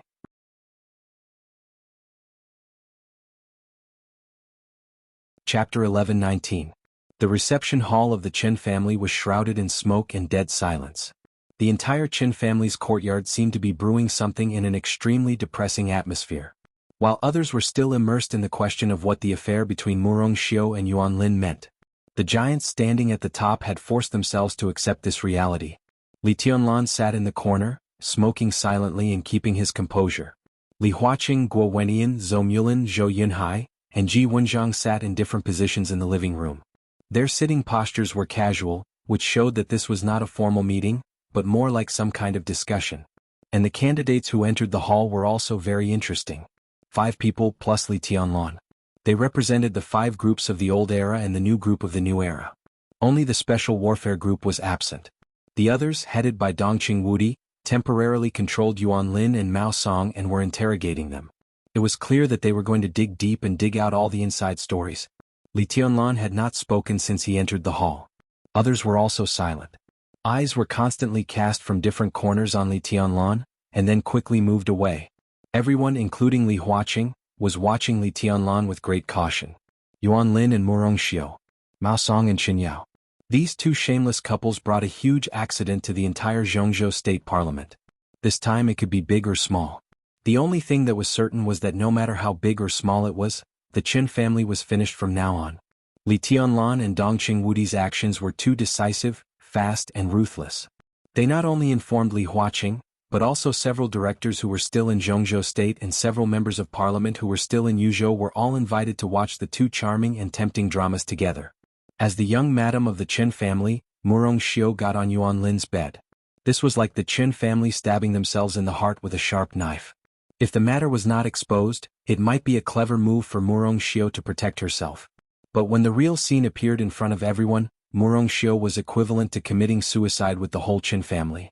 No matter how big or small it was, the reputation of the Qin family would be ruined, and the Prince Group would no longer provide any protection to the Qin family. The power of the new group in Emperor Dong's palace would soon pour into Yuzhou, and the whole Qin family would be completely wiped out like a bubble. No one could save them and no one would be willing to save them. Qin Fangqing, Qin Shi, and the Qin family would all become the laughing stock of the upper circle of Zhongzhou state, and even be recorded in some hidden history books. This was the most basic result. And what would happen after this result? At this moment, even Li Huaqing wanted to find some clues from Li Tianlan's expression. The necessary foreshadowing had already appeared long ago. In that mess, Li Tianlan had already made a clear inference with the help of the affair between Murong Xiu and Yuan Lin. Yuan Lin, who was Qin Fangqing's secretary, wanted to forcibly take his daughter-in-law and use some kind of method to kill Qin Fangqing. This deduction was crazy enough and it couldn't be said to be correct. However, no one could clearly say that this deduction was wrong. It was the same as Li Tianlan's situation before. Everyone thought that Li Tianlan was the most suspicious person in Qin Fangqing's death. This answer couldn't be said to be correct, but it couldn't be said to be wrong either. There was no evidence. Li Tianlan couldn't prove his innocence. The parliament also couldn't confirm Li Tianlan's guilt. In this case, a unilateral denial was almost meaningless. Li Tianlan was the same. Yuan Lin was the same. From this point of view, with the help of the affair between Yuan Lin and Murong Xiu, Li Tianlan could extend his inference, and he almost had the best chance to turn the tables in a desperate situation. Li Tianlan's target was not Yuan Lin. Not to mention that he was just a secretary now. Even if Yuan Lin really became the mayor of Yuzhou, Yuan Lin would have to look up to Li Tianlan. Li Tianlan's target revolved around the cause of Qin Fangqing's death. Yuan Lin's matter couldn't prove that Li Tianlan had nothing to do with Qin Fangqing's death, but the suspicion on him was mostly attracted by Yuan Lin. If Li Tianlan took this opportunity to turn the tables and wash away the suspicion on him, Qin Fangqing's death had nothing to do with the new group. What did that mean? All the giants present were a little annoyed. It meant that some of the balance that was about to be reached would be completely out of control, and it also meant that some of the new situations they had seen would also be fragmented. The suppression of the new group would become a target. If they wanted to appease Li Tianlan, they had to make further compensation to him. How great would the impact be? First of all, Wu Jingmin, who was about to retire, would directly take the position of the second prime minister of Zhongzhou state and become the next director. Bai Qingqian would naturally enter the parliament, and there would be no other variables. Personnel issues in the various departments of the cabinet became sensitive again. The competition between Hua Xingyang and Wen Siyuan would become white-hot again. As an important fulcrum for the academics to improve their internal structure, the status of Liaodong in Zhongzhou state would become uncertain again. The situation of the prince group was even worse. Their own people killed Qin Fangqing, which would inevitably lead to a big reshuffle within the prince group. In this case, it was difficult for them to push out a director who could cooperate with Guo Wenian to stabilize the situation in the next session. Of course, there were such candidates, but it was difficult for the prince group to find a candidate who could be recognized by everyone in the internal reorganization. In the case that they couldn't pass their own internal affairs, the support of the academics was undoubtedly a drop in the bucket. The cooperation between the two sides might come to an abrupt end. Without the support of the prince group, the situation of the academics would become difficult again. The integration of the North group and the new group would continue. Emperor Dong's palace rose rapidly. The giant group completely completed the internal change and integration. This result was also a new balance. But this was the balance that most people didn't want to see at the moment. And this was the most conservative estimate. This was also the situation after Li Tianlan turned the tables. Who didn't know Li Tianlan's temper? Just turning the tables couldn't satisfy Li Tianlan's appetite. Under such great pressure he must fight back. The academics, the prince group, the southeast group, and the special warfare group all had to make appropriate compensation to appease Li Tianlan's anger. What was Li Tianlan going to do? What was he thinking now? Countless eyes met and fell on Li Tianlan. In their sight, the young and silent figure smoked quietly, but the pressure he brought was unparalleled. Ahem! The long silence was interrupted by Li Huaqing's cough.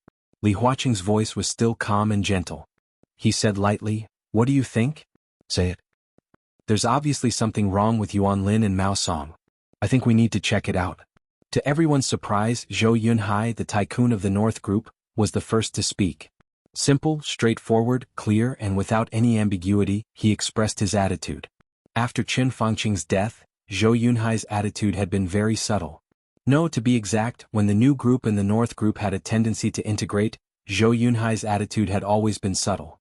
He had never opposed such integration in public, but he had never explicitly supported it. Zhou Yunhai was relatively young among the directors, and he would definitely continue to be re-elected after the election. His attitude had always made Li Huaqing feel at ease. His attitude of neither support nor opposition should not change much in the foreseeable next 5 years. This also meant that the new group and the North group would not be completely integrated in the next 5 years. In this way, other groups would have a lot of room to operate. But now, Li Tianlan and Zhou Mulin hadn't spoken yet. Zhou Yunhai was the first to express his support for Li Tianlan. Li Huaqing and Guo Wentian's faces became gloomy at the same time. Especially the latter, his eyes even became a little cold. I agree. Zhou Mulin spoke unhurriedly. His words were even more direct than Zhou Yunhai's. The issue of style is related to one's personal morality, but when combined with Yuan Lin and Murong Xiu's identities, it's shocking. Why did the Prime Minister suddenly die? Does it have anything to do with Yuan Lin? How much does it matter? Investigate, we must investigate. This is a very serious matter. Yuan Lin is not stupid. Guo Wentian, who could not bear it, said with a gloomy face, even if we don't consider other factors, Yuan Lin has no reason to kill the Prime Minister from the perspective of his personal future. If he really killed the Prime Minister, what good would it do him? Aren't the benefits obvious? Li Tianlan said lightly, as soon as Qin Fangqing died, he would be a border governor. I heard that you had a small discussion about making him the mayor of Yuzhou? The spokesperson of the capital of Zhongzhou state. Isn't this position prominent enough? But what President Guo said also makes sense. It's really impossible for him to kill Qin Fangqing under normal circumstances. Therefore, we can't rule out other possibilities such as Qin Fangqing's death, which is a dispute within some groups. Yuan Lin would not be unaware of the impact of Qin Fangqing's death on him. The biggest possibility that he dared to do it was that he was instructed by some important figures of some groups. He could be sure that even if Qin Fangqing died, he could still get the full support of that group and even support him to go further. It's not difficult to understand when you think about it this way. Guo Wentian's ears were buzzing. Everyone also looked in the direction of Li Tianlan in surprise. Sitting in the corner, it was dark around him, so no one could see his expression. But everyone understood what Li Tianlan meant. The counterattack did not wait for Li Tianlan to turn the tables. The real counterattack had begun now. A strong sense of crisis completely enveloped Guo Wentian. Li Tianlan actually wanted to use this matter to burn the fire on him? What did he want to do?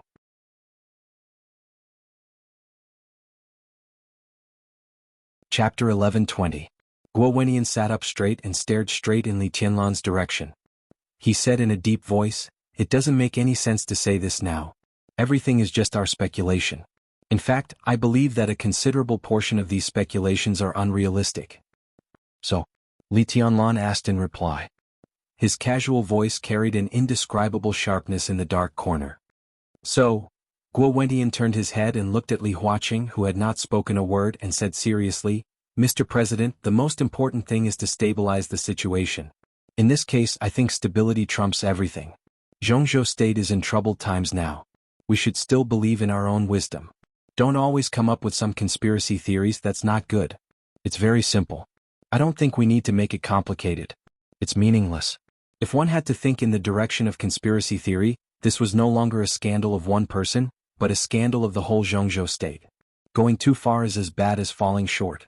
I don't think it's necessary to go overboard." Li Tianlan fell silent. Guo Wentian's nerves grew increasingly tense. He knew that the other party would never agree to his method of handling the situation, but he had no choice but to continue speaking and fight for more support, especially from Li Huaqing. Yuan Lin and Murong Xiu are indeed a bit outrageous, and there's also Mao Song. It's all because of the messy things they've done that have corrupted society. I propose that Mao Song be dismissed from office and Yuan Lin be given a major demerit as punishment and transferred to the National Assembly. What we need to do the most in this matter is to quell his influence." Li Huaqing's brows twitched slightly. Guo Wentian's solution was indeed the best one in his mind.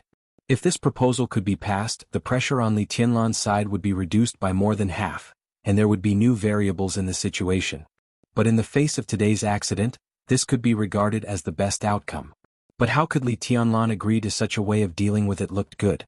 If Mao Song were to be removed from his position, he would at most be given the position of a deputy governor. Yuan Lin was given a major demerit and transferred to the National Assembly. Guo Wentian obviously still valued Yuan Lin very much. He planned to transfer Yuan Lin to his side and arrange an idle position for now. He would use him again when the limelight was over. But in this way, what did Li Tianlan get for the so-called evidence he had deliberately found? Just to relieve his stress? This young man does. If he was easy to talk to, he wouldn't be Li Tianlan. I disagree. Zhou Mulin's indifferent voice suddenly rang out, calm and unyielding. This is not a matter of appeasing the influence. The nature of this matter was obviously very complicated, and it involved many aspects. It was not a matter of a few people's private affairs. Should we investigate the death of the Prime Minister? Should we investigate Qin Shi's cause of death? Yuan Lin is such an obvious thing, how can we ignore it? Turning a big problem into a small one, turning a small one into nothing, what was this? There were clues, but they didn't investigate them. Instead, they went in a messy direction all day. Was this really investigating the cause of the Prime Minister's death? Or is someone using the Prime Minister's death to stir up trouble? If Yuan Lin's matter is reduced to a small matter, it's irresponsible to the cause of Zhongzhou state. It's like covering the lid and deceiving ourselves. If we have to suppress this kind of thing, then what is there to persist in the parliament of Zhongzhou state? Absolute silence. Everyone in the hall raised their heads and looked at Zhou Mulin in shock. Tough, serious, direct, and stern in expression. In recent years, Zhou Mulin spoke less and less in various meetings of the parliament. With his silence, the power of the giant group was slowly concentrated on Dongqing Wudi. Everyone thought that Zhou Mulin had retired in advance, but no one expected that on such an occasion today the old man who had been low-key for a long time would suddenly say such harsh words in a stern voice. This was tantamount to directly rebuking Guo Wentian for being irresponsible, unprincipled, self-deceiving and stirring up trouble. Such an attitude was almost tantamount to completely denying the value of the prince group headed by Guo Wentian to Zhongzhou state. In other words, this was tantamount to completely breaking off all pretenses of cordiality. Guo Wentian's body kept trembling. At this moment, all the blood in his body seemed to pour into his brain. Sitting in a relatively bright place, he stared at Zhou Mulin and said hoarsely, word by word, "Chairman Zhou, please pay attention to your wording." Zhou Mulin chuckled with some disdain and said lightly, "Chairman Guo, every word I said is worthy of the principles in my heart and of Zhongzhou state. Compared with the various effects caused, I prefer to eradicate some tumors inside Zhongzhou state now. Serious diseases require strong medicine. Some things can be compromised and handled in a low-key manner, but some things have to be done. If we can even vaguely explain the cause of the death of a country's prime minister, then the whole Zhongzhou state is in danger." He was determined to retire next year. Therefore, his words were powerful and loud, without any scruples at all. "I support Chairman Zhou." Zhou Yunhai said in a low voice, "Why don't we investigate such obvious clues? If we can turn a blind eye to this, then what is the purpose of our previous investigation? Is it really to stir up trouble with the cause of the Prime Minister's death and finally cause chaos in the world? What happened to Yuan Lin seems to be a personal loss, but in fact it is not so simple. We must investigate to the end." Deceiving ourselves and others, turning a blind eye to everything, thinking of turning big things into small things and small things into nothing. Then, no matter how prosperous our country is, it will be a false prosperity. If we sleep in this false prosperity and don't care about anything in the long run, our country will no longer be a country. Guo Wentian already did not know how to react. Li Huaqing's body suddenly shook for a moment. Zhou Yunhai's voice was low and slow, but every word was like a knife. The sharp edge between the lines stabbed Guo Wentian to pieces, but the actual meaning was completely aimed at him, the president. There was no doubt that the North Group was expressing its dissatisfaction. The other party might understand his intention of stability, but the so-called stability could not be a bottomless concession and compromise. Otherwise, the so-called stability and prosperity obtained by this means would be false. The country would not be a country. This sentence was even more serious than Zhou Mulin's harsh words and stern countenance. This was no longer a matter of taking sides. This was the fundamental principle that Zhou Yunhai and Zhou Mulin really attached importance to. They could completely understand what Li Huaqing did after Qin Fangqing's death. But there was no doubt that if today's matter was suppressed, Li Huaqing's principles would undoubtedly be greatly questioned. I suggest that a special task force be set up immediately to thoroughly investigate this matter. The police department will follow the development of the case throughout the process. I support Minister Zhou's proposal. Ji Wenjiang said calmly, the Ministry of Supervision will immediately organize a special task force to investigate. Li Huaqing was silent and did not speak for a long time, until a knock on the door suddenly sounded. Ma Si, who looked extremely serious, walked in. He hesitated, quickly came to Li Huaqing's ear and whispered something. Li Huaqing was slightly stunned, and then his face suddenly became serious.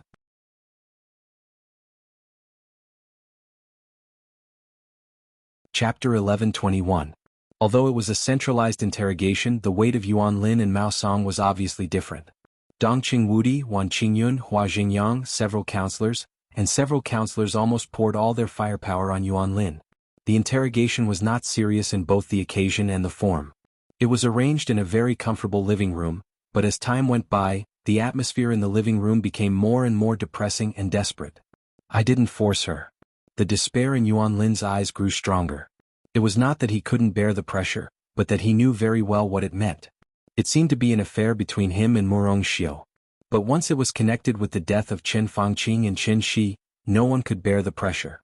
A few hours ago he was still on top of Murong Xiu's body, fantasizing about holding the beautiful lord in Yuzhou. A few hours later he had fallen from heaven to hell. In particular, Murong Xiu, that bitch, had backstabbed him. Yuan Lin knew very well that he was finished. No matter how Zhongzhou State would deal with him, he would have nothing. Being able to keep his life was already the best outcome.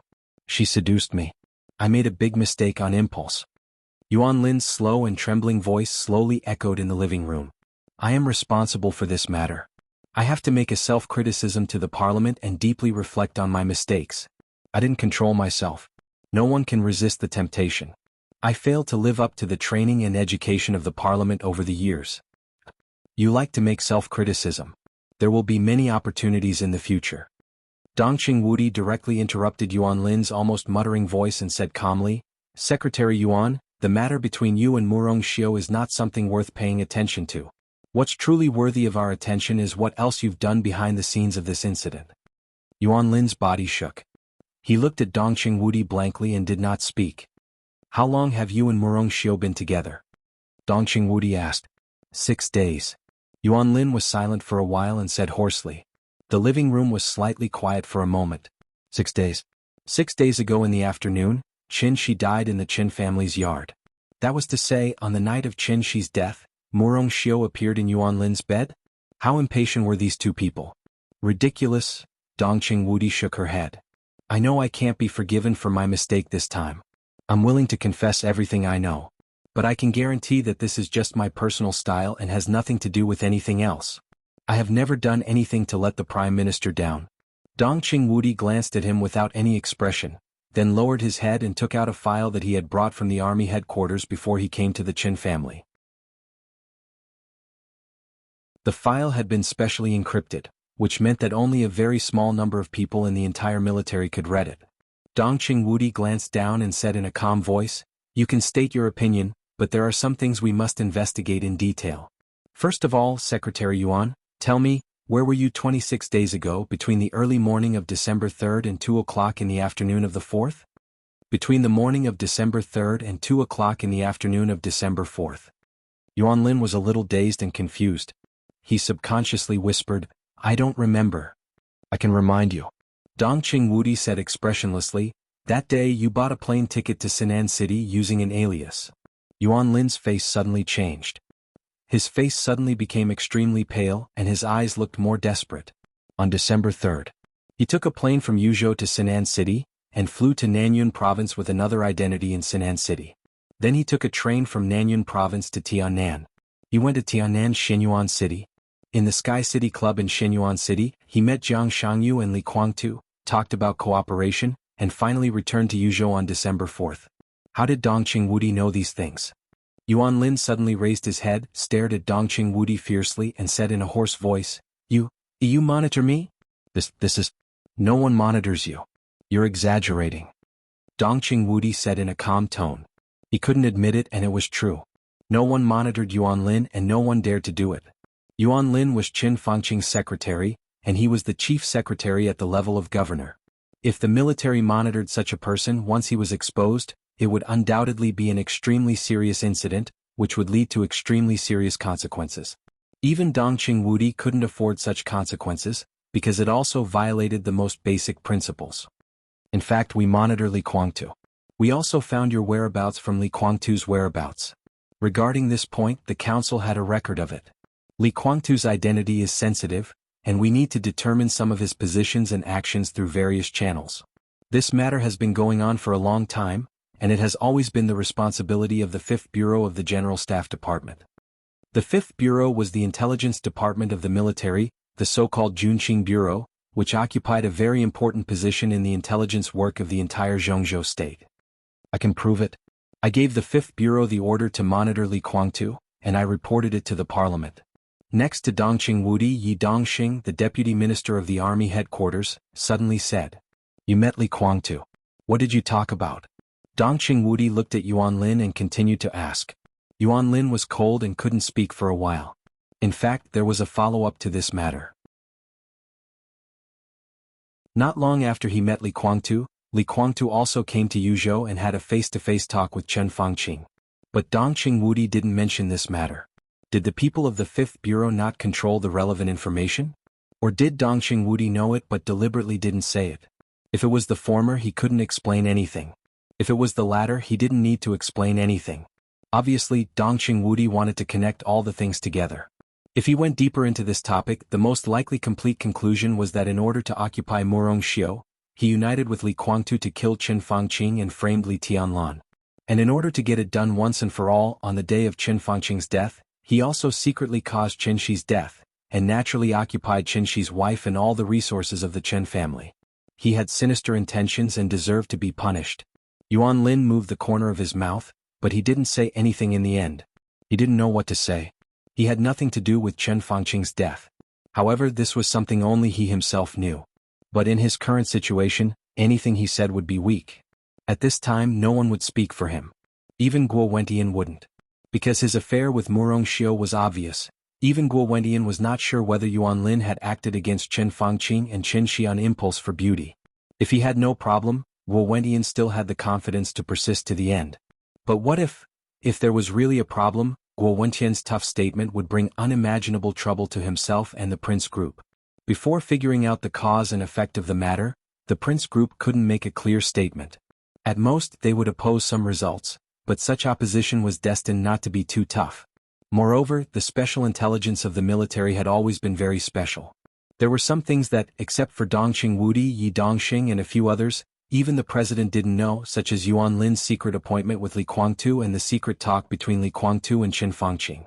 Yuan Lin wasn't sure if Dongqing Wudi and Yi Dongxing knew that Li Guangtu and Chen Fangqing had met, but it didn't matter. What mattered was that as long as he kept this matter under wraps and only mentioned his meeting with Li Guangtu in Shenyuan City, then it would be impossible to explain. In order to possess Murongxiu? This motive was indeed a little weak.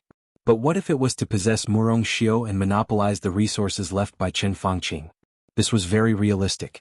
Yuan Lin's identity was sensitive. When Chen Fangqing died in incomparable humiliation, and then Chen Shi died inexplicably, as long as someone took the blame for their deaths, the Chen family would be taken care of to the greatest extent. In other words, as long as the parliament believed that it was Li Tianlan who did it, the Chen family would certainly get support from all aspects of the parliament, and the one who benefited the most was naturally Yuan Lin. This was the righteous resource left by Chen Fangqing after his death, and this resource, the most conservative estimate, could push him into the parliament of Zhongzhou state 5 years later. In this way, this motive was sufficient. And his secret appointment with Li Guangtu could naturally be inferred that he wanted to use Li Guangtu as a knife. Chen Fangqing and Chen Shi died strangely. Everyone thought that Li Tianlan killed them in some way of martial arts. If Li Tianlan could do it, Li Guangtu, who also stood at the peak of martial arts in the dark world, could naturally do it. The motive and the means of killing seemed to be available. Li Guangtu's promise to cooperate meant that Yuan Lin had given the other party an irresistible reward. As Chen Fangqing's secretary, Yuan Lin had mastered countless information. What did he give Li Guangtu? Was this treason? His thoughts kept diverging. Yuan Lin's eyes went black for a while. Countless crimes seemed to be constantly pinned on his head in front of his eyes. He was extremely sad to find that at this moment, he didn't even have the slightest room to resist. When all the chains of evidence pointed to him, there would be countless people in the dark cooperating tacitly to make this chain of evidence seamless. It never mattered what the real truth was. What mattered was what people were willing to believe and accept the truth. So, Dongqing Wudi said in a low voice, Li Guangtu has a direct relationship with the death of the Prime Minister, right? Yuan Lin was shocked. He knew that it was very likely that there was no turning back, but this concerned his life, so he had to struggle no matter what. However, just as he was about to retort, a hoarse voice rang out. That voice was incomparably tired, incomparably numb, and filled with intense bitterness. No, not only Li Kuangtu. Everyone was stunned for a moment. Even the few directors subconsciously turned their gazes away from Yuan Lin and shifted their gazes to on Mao Song.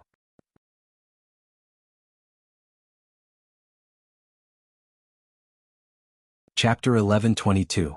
The order of the previous chapters is wrong. Well, the content is correct. Sorry. Ma Song? Dongqing Wudi's eyes narrowed subconsciously. Others' eyes were a little blank. Those who could enter this living room to participate in this special interrogation were at least governors. There was only one such person, and that was Ma Si, Li Huaqing's secretary.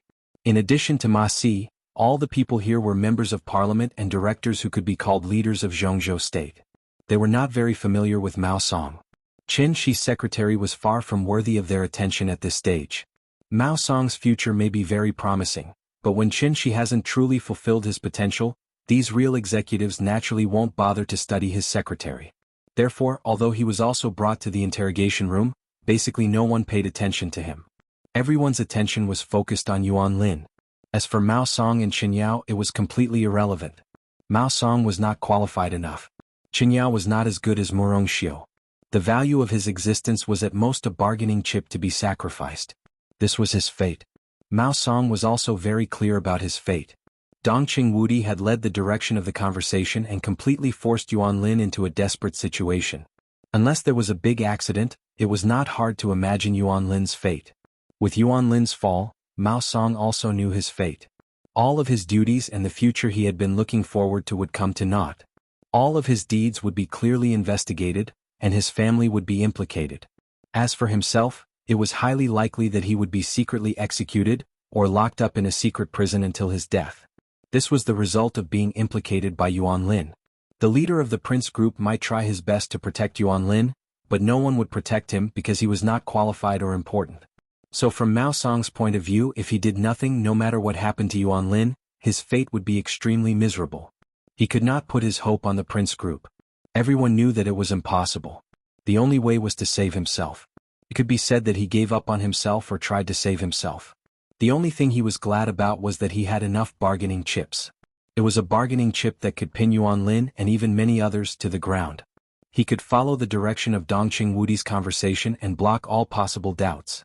So he took the initiative to speak. The phrase "not only Li Kuangtu" had a rich meaning. It was tantamount to indirectly admitting his crimes on behalf of Yuan Lin. At the same time, it also meant that there were many inside stories that others did not know. Mao Song, what nonsense are you talking about? An incomparably low and stern voice rang out. Beside Yi Dongxing, a middle-aged man with a dignified and calm appearance suddenly slammed the table. You have to understand your own situation. Don't make wild accusations. You have to be realistic. Mao Song looked at him expressionlessly and suddenly sneered, "Minister Yang, I can be responsible for every word I say." Yang Jianghu. He was one of the current leaders of the Prince Group, the current member of Parliament of Zhongzhou State, and the first deputy minister of the Ministry of Supervision. After the general election next year, Yang Jianghu was very likely to become the new director candidate of the Prince Group. The moment Mao Song opened his mouth, the warning he issued did not match his identity, but it was definitely in line with his position. Yuan Lin alone had already caused the Prince Group a lot of trouble. At this time, why did Mao Song come to join in the fun? Whether what Mao Song said next was the truth or a fabrication, Yang Jianghu did not want him to continue. He just wanted this matter to calm down as soon as possible. Fellow wise man in Jianghu, watch your attitude and words. Wan Qingyun, the Minister of Supervision who had been silent, frowned and said in a cold voice, "Whether what Mao Song said is true or not, we will investigate according to what he said, not stop him from speaking." Dongqing Wudi slightly raised his eyebrows and looked at Mao Song, his eyes a little flickering. Among these people present, he was probably the only one who had been paying attention to Mao Song. Even when he was interrogating Yuan Lin, he did not miss the change of Mao Song's expression out of the corner of his eye. Because Li Tianlan made it very clear that the turning point of this matter did not lie in Yuan Lin, but in Mao Song, who no one had paid serious attention to. Dongqing Wudi was originally thinking about how to shift the topic from Yuan Lin to Mao Song, but he did not expect that Mao Song had already taken the initiative to speak. Dongqing Wudi was a little surprised, but he did not show it on his face. He looked at Mao Song and said calmly, "What do you know?" "I know a lot of things." Mao Song's eyes were a little hollow, but with these strange hopes. Yang Jianghu wanted to say something but did not speak in the end. He just looked at Mao Song full of warning. Dongqing Wudi nodded and said expressionlessly, "Go ahead." Ma Si, who was at the lowest level here, picked up a pen and began to make notes. Mao Song looked straight at Dongqing Wudi for a long time. He seemed to be hesitating and finally took a deep breath and said slowly, "No, Minister Dongqing, if possible. I want to talk to you alone." Yang Jianghu moved his lips as if he wanted to say something, but in the end he did not speak. Dongqing Wudi was silent for a while and nodded. He stood up and pointed to a small lounge next to the living room. "Come with me. Minister, Mao Song is in danger now. No one can guarantee that he will not do anything extreme. Your safety?" Yang Jianghu finally spoke, but he automatically shut up halfway. His expression looked a little embarrassed. In a hurry he felt like an idiot for saying what he subconsciously said. Everyone looked at him as if he were an idiot. Worried about Dongqing Wudi's safety? It was a complete joke.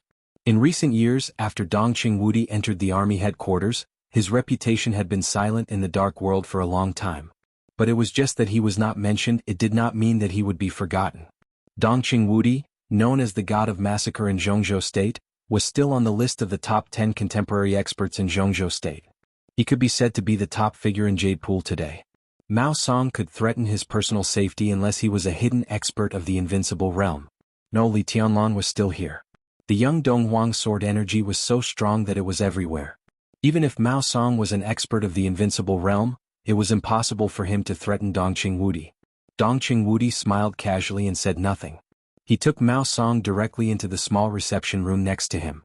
The door of the reception room slowly closed, blocking everyone's sight. "Sit down," Dongqing Wudi said slowly. Now he sat down on the sofa. Mao Song sat opposite Dongqing Wudi in silence as if thinking about something. Dongqing Wudi took out a pack of cigarettes without any anxiety. After taking one out and lighting it, he pushed the pack toward Mao Song. He could see the mental pressure Mao Song was under at this time, but he could also see Mao Song's determination. In fact, from the moment Mao Song opened his mouth, the nature of this matter seemed to have been doomed. Mao Song took out a cigarette, lit it and took big, almost greedy puffs. If nothing had happened today, he should have been smoking at this time, holding the beautiful woman of the Chen family in his arms. But now, Mao Song gave a wry smile and spat out the smoke. He looked up at Dongqing Wudi and was silent for nearly half a minute. Then he said in a low and hoarse voice, "Minister, I want a chance to live." Dongqing Wudi seemed to be a little surprised but also not surprised. He raised his eyebrows and did not speak. Mao Song held the cigarette between his fingers. Amidst the lingering smoke, his gaze became a little erratic. "Meh. I've never suffered much since I was young. I was basically spoiled since I was young. My parents are ordinary workers and my family isn't considered rich, but I've never lacked anything compared to others. My childhood and adolescence were very stable and I worked hard in college. I was admitted to the city hall, and by chance I became Governor Qin Shi's secretary.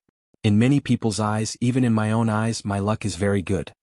Dongqing Wudi looked silently at Mao Song, who was muttering to himself without saying a word.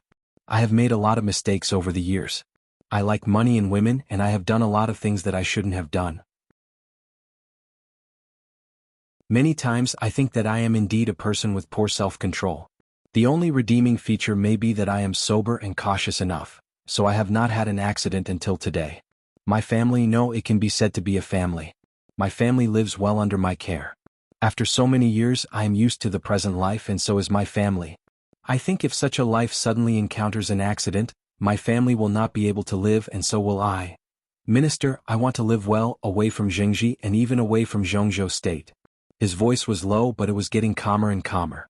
Dongqing Wudi looked at him for a long time, and then said with no expression, "Before there is a clear result, I can't give you any promise." Mao Song laughed and his smile was extremely sincere. "Minister, I can promise you that I can give you a very satisfactory result." At this moment his mind was extremely clear. He knew what he was doing. To be exact, he was now begging for mercy from Dongqing Wudi and Li Tianlan. They were indeed enemies to some extent. But when his own people could not care about him, Begging for mercy from the enemy was the only thing he could do, and it was also the only hope for his survival. Everyone could see the strength of Emperor Dong's palace. Now, when Li Tianlan was under great pressure, Mao Song could give him enough chips to turn the tables. What he wanted was just a good life in the future. That was all. The giant group would not care about his life or death. People like Li Tianlan and Dongqing Wudi would not care about his life or death. It was just a word to let him die. It was also just a word to let him live. Mao Song suddenly had a little more confidence in the next deal. Dongqing Wudi nodded, took out another cigarette and lit it up. Go ahead. What do you know? The air in the small reception room suddenly surged quietly, stirring up the smoke in the room. The air was slightly distorted. An incomparably gorgeous black windbreaker was outlined in front of the two little by little, and gradually became clear. Mao Song suddenly stood up, and with fear and panic in his voice, he trembled and bowed his head. Your Majesty. Li Tianlan, in the black windbreaker, stood motionless, silently, and did not hide anything. Dongqing Wudi clearly felt the full sword energy under the windbreaker. The majestic sword energy outlined Li Tianlan's face, but in fact, it was just a ruthless face that had recovered some energy. Dongqing Wudi nodded to him, took a drag on his cigarette, and looked at Mao Song. Tell us everything you know. I'm not sure if the Purgatory of Heaven capital has a direct relationship with the death of the Prime Minister. Mao Song whispered. Ruthless stood silently in front of Mao Song, motionless, like a statue without the slightest vitality. Dongqing Wudi quietly hummed and waited for him to continue. If your Majesty and the minister want this result, I can testify against him. Mao Song continued. Is that what you want to say? Dongqing Wudi suddenly asked. What he wanted was some kind of evidence, not evidence, especially from Mao Song. Such evidence was obviously not enough. More than that. Mao Song thought and simply followed Dongqing Wudi's meaning. It was not only Li Guangtu who killed the Prime Minister, but also Jiang Shangyu. The sword energy in the reception room fluctuated for a moment for no reason. The black windbreaker fluttered gently. When Mao Song said Jiang Shangyu's name, Ruthless seemed to lock onto something. At this moment, it gave Dongqing Wudi a very clear thinking emotion, or it was searching for something. Jiang Shangyu, Dongqing Wudi murmured to himself and narrowed his eyes. At this moment he suddenly realized that maybe he would get unimaginable gains from Mao Song, who no one paid attention to. Dongqing Wudi took the initiative to hand Mao Song a cigarette and said flatly, Go on. What I can be sure of at present is that the death of Governor Qin Shi is directly related to Jiang Shangyu, and I can show evidence. What evidence? Dongqing Wudi's eyes gradually lit up. Some recordings and, myself. Mao Song gave a wry smile. Dongqing Wudi was silent for about 10 seconds. His body slowly leaned on the sofa and he said calmly, You mean you killed Qin Shi? I didn't want to kill him myself. Mao Song whispered, Jiang Shangyu gave me a kind of medicine which looked a bit like four-leaf grass. He told me to crush this leaf into powder and give it to the governor. I gave the governor 3 leaves and the last one is with me now. According to what Jiang Shangyu said at that time, the governor would not die directly because of this, but he would have a very strong hallucination, so he would do something extreme to His Majesty Li Tianlan. In this way the governor was likely to die directly in the hands of His Majesty Li Tianlan, which would further prove his guilt. Even if His Majesty restrained himself at that time, the governor would become insane because of the strong hallucination, and even attack the people around him. In this way he was likely to be killed by the guards around the directors. In the autopsy report after his death, it was easy to give the conclusion that the governor had been hypnotized at that time. Then Jiang Shangyu would expose the fact that Patriarch Qin Weibai was good at hypnosis in the spiritual domain, which would not only put more pressure on His Majesty, but also drag the Lin clan into trouble. He said numbly, and at the same time he took out a small green leaf from his pocket. The leaf was in a transparent fresh-keeping bag. Mao Song put the leaf in front of Dongqing Wudi and whispered, Jiang Shangyu gave it to me and so did the fresh-keeping bag. There should be his fingerprints on it. Dongqing Wudi, whose heart was in turmoil, restrained his expression and just asked, In addition to the possible fingerprints, what other evidence do you have? Recording. There is a USB flash drive in my room, hidden under the bed and glued to the bedboard. It should not have been destroyed. A black shadow instantly separated from Wu Qing's body and rushed out of the reception room. Mao Song merely blinked his eyes and the black silhouette once again merged with Wu Qing. A black USB flash drive appeared on the coffee table, still spinning and shaking slightly. Dongqing Wudi and Mao Song's eyes fell on the USB flash drive at the same time. Mao Song was stunned for a moment, nodded slightly and whispered, "That's it." There was no equipment to play the recording in the reception room, so Dongqing Wudi carefully put away the USB flash drive. "How did Jiang Shangyu get in touch with you?" Dongqing Wudi asked. "Through the shade." Mao Song told him everything he knew and every word was true. What he said was the truth, so it was particularly logical. "The shade is in the Phoenix Pavilion, codenamed Red Snow." Dongqing Wudi was a little confused and asked, "What is the Phoenix Pavilion? Who is Red Snow?" "The Phoenix Pavilion is a secret organization of Kunlun City." Mao Song laughed in a low voice. "It is also the core organization of Kunlun City. I don't know how long this organization has been established, but it is certain that the existence of this organization weaves an unimaginable network for Kunlun City. The members of the Phoenix Pavilion are all different women and men of various styles. The members are very mixed, which means that the coverage is very wide. University belles, teachers, policemen of Zhongzhou State, female officials, young women from rich families, daughters of rich families. Oh, there are all kinds of people in it. I can roughly understand some of the operating processes of the Phoenix Pavilion. There are 4 very important departments inside the Phoenix Pavilion. One is called the Observation Office, one is called the Analysis Office, and one is called the Executive Board. The last one is the Training Department. The Observation Office is the peripheral force of the Phoenix Pavilion, scattered in various places, regions and industries in Zhongzhou State. Most of them have their own jobs to disguise. Their most important task is to target some talents with sensitive identities, great value and amazing potential, including but not limited to high officials, rising stars, financial tycoons and so on. The Observation Office will regularly make a list, summarize it annually, and then delete some that are not so reasonable. After finalizing a final list, it will be submitted to Kunlun City. This list will be transferred to the Analysis Office. The Analysis Office can combine the intelligence of Kunlun City to deeply analyze the role each candidate can play at present, the height he may reach in the future, the resources he controls and so on. It is impossible for the Observation Office to get the intelligence of Kunlun City. Relying on this intelligence, the Analysis Office simplifies the list provided by the Observation Office and forms the final list.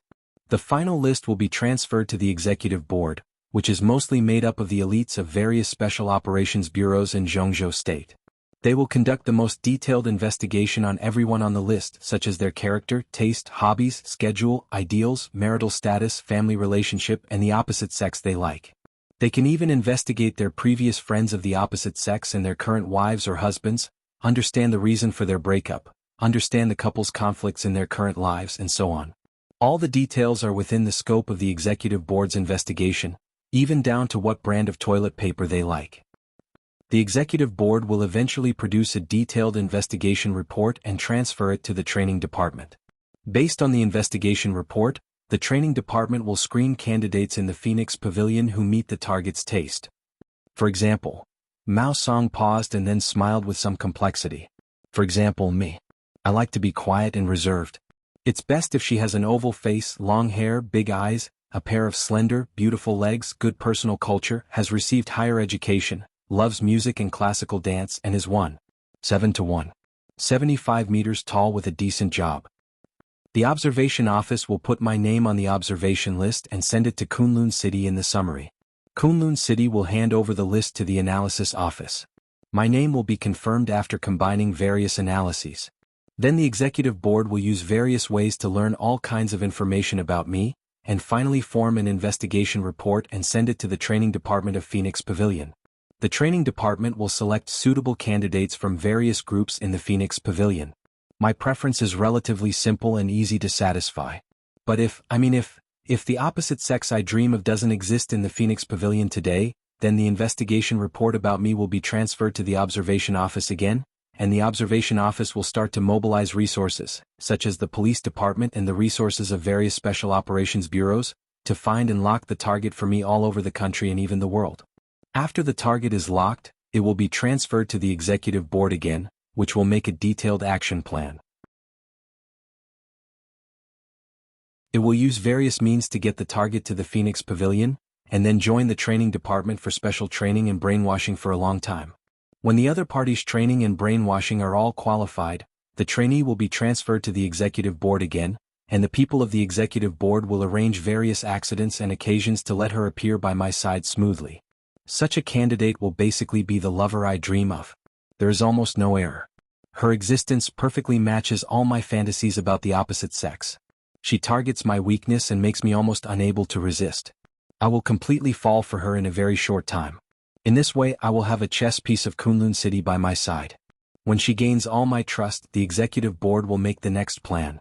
If everything goes well, I will also become a chess piece of Kunlun City.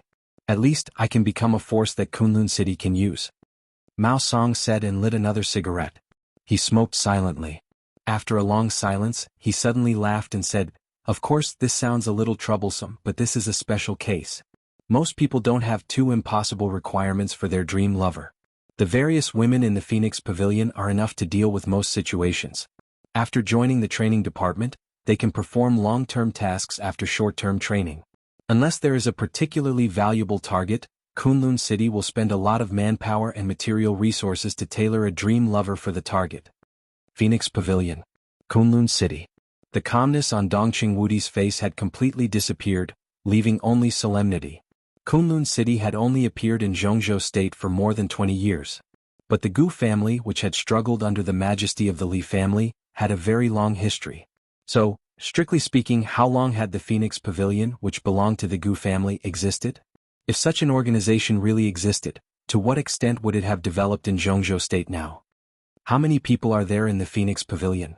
Dongqing Wudi asked in a low voice after thinking for a while. I don't know. Mao Song smoked and shook his head. There shouldn't be many formal members who are in a state of no task. Most of them have formal and long-term tasks. But what is certain is that, in addition to those departments, there are at least 6 large groups in the Phoenix Pavilion. In addition, there are at least 3 schools behind the Phoenix Pavilion that specialize in training all kinds of talents. Is there such a school? Will anyone choose to sign up? Dongqing Wudi's worldview was severely shocked. He had been in the Border Control Corps all year round and had been dealing with soldiers for most of his life. In his mind, the Phoenix Pavilion was simply a place to train senior girls. A school set up in such a place. Would anyone sign up? I can tell you for sure that at least 3 of the schools are overcrowded. Mao Song smiled. In this day and age there are still a lot of good girls, but there are also a lot of girls with distorted values. There are even more beautiful and scheming girls who want to marry into a rich family.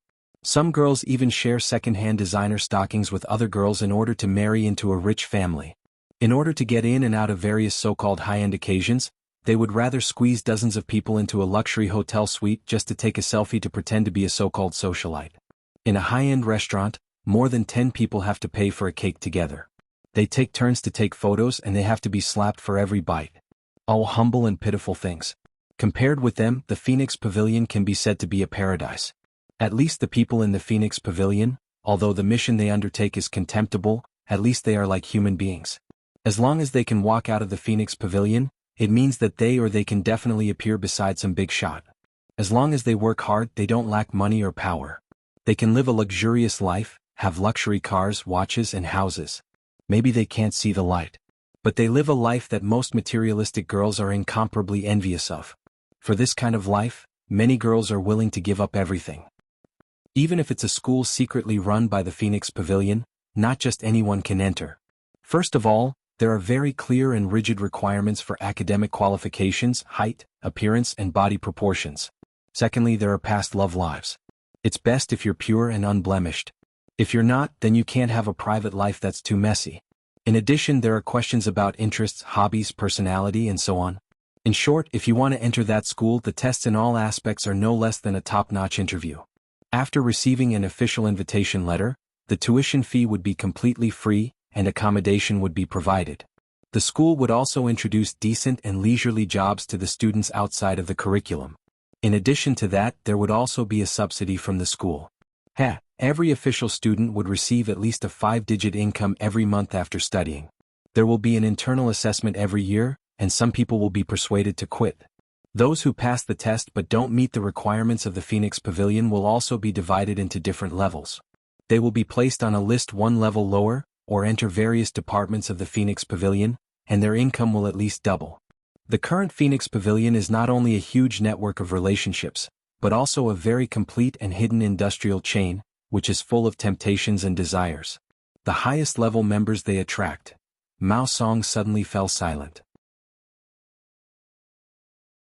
Dongqing Wudi, who looked extremely solemn and a touch of hatred, frowned and said in a low voice, "Go on. The highest level member they attract has reached the level of a member of parliament, but I don't know who he is." Dongqing Wudi was silent for a long time and did not speak. He was silently digesting the information Mao Song said. If the Phoenix Pavilion really existed and had developed for many years, then how much hidden power did Kunlun City and the Special Warfare Group have now? According to Mao Song, the existence of the Phoenix Pavilion must consume a lot of money every year or even every day for various expenses. In addition to other expenses, where did Kunlun City get the money to support the Phoenix Pavilion? Should I check the financial situation of the Special Warfare System? Dongqing Wudi thought silently, and a doubt naturally came to his mind. He glanced at Mao Song and asked, "How do you know these things? Besides, we seem to be talking about Jiang Shangyu." "This is one thing." Mao Song's voice was flat as he said, "Hong Shui told me this yesterday. Her real name is Lin Yin, and she belongs to the Phoenix Pavilion's 6th group, the Azure Phoenix Group. She's also the woman of my dreams that the Phoenix Pavilion secretly arranged for me. She's been with me for many years and has developed feelings for me. That's why she told me these secrets. In addition to being an elite cultivated by the Phoenix Pavilion, she is also one of Jiang Shangyu's pawns. A long time ago, at least 10 years ago, the Jiang family in Beijing began to slowly infiltrate the Phoenix Pavilion. Hong Shui is now in Building 11 of the Ants Villa district in Yuzhou. The minister can send someone to bring her here for evidence now. In addition, Hong Shui's immediate boss, Lu Dongyue, the leader of the Green Phoenix Group, is now in Nanyun Province. On the surface, he is the director of the 6th Division of the Nanyun Special Operations Bureau, but in fact, he is the main person in charge of the Phoenix Pavilion in Nanyun Province. At the same time, he is also one of the 3 main executives of the Phoenix Pavilion in the southwest region of Zhongzhou State.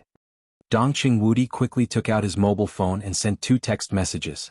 He arranged for someone to control Hong Shui and Lu Dongyue as soon as possible. The villa area where Hong Shui lived was not far from here and the army headquarters. He could get it done as soon as he sent the text message to Bai Qingzhou. As for Nanyun, although it was a place where the Prince Group had a deep influence, it was also a place where Dongqing Wudi had a deep influence. More than 100,000 troops of the Blood Battalion of the Border Control Corps had always been stationed there. If necessary, as long as Dongqing Wudi gave the order, more than 100,000 troops would be enough to surround the Special Operations Bureau of Nanyun Province in the shortest time. After doing all this, Dongqing Wudi subconsciously raised his head and glanced at Wu Qing. Wu Qing was still standing quietly, but he turned around and was staring at the leaf in a fresh-keeping bag on the table, as if he was thinking about something. Dongqing Wudi had intended to get up and call Yi Dongxing and the others in to make a record, but after thinking about it, he didn't move. He took a deep look at Mao Song and said slowly, "Do you have anything else to say?" It had to be said that if Mao Song's words could be confirmed, then the pressure on the giant group and the new group would dissipate by more than half in the shortest time. What Mao Song said could be said to be full of sincerity, which completely gave Li Tianlan the bargaining chip to turn the tables in a desperate situation. Compared with this bargaining chip, what Mao Song said about wanting to live or even living a better life, was completely insignificant. That's all I know, and that's what you can find out in the shortest time. As for what happens after that, you have to dig deeper. Mao Song shook his head and said softly, "But Jiang Shangyu is very ambitious. Red Snow told me that he and Gu Xingyun seem to have cooperated. No one knows how many things he has secretly planned. First he wooed me, then Yuan Lin, or Yuan Lin then me. Then, at the most suitable time, he killed the Prime Minister and the Governor through us and put the blame on His Majesty Li Tianlan. His plot must be beyond the imagination of ordinary people. I suggest that the Parliament investigate Jiang Shangyu, and even the whole Jiang family in Beijing." "We will do it." Dongqing Wudi smiled.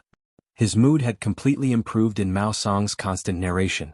The cooperation between Jiang Shangyu and Li Guangtu was already a well-known thing.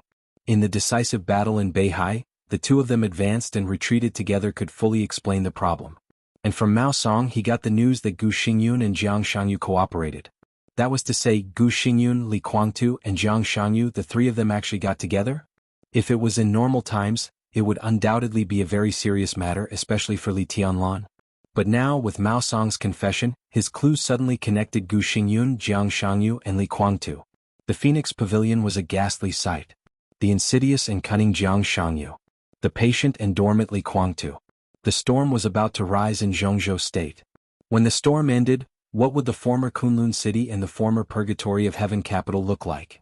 And what kind of height would the rising new group in Emperor Dong's palace reach in this storm? Dongqing Wudi looked at Mao Song with some emotion. In the eyes of all the directors and members of the parliament, Mao Song was just a nobody they had never paid too much attention to, or even almost never paid attention to.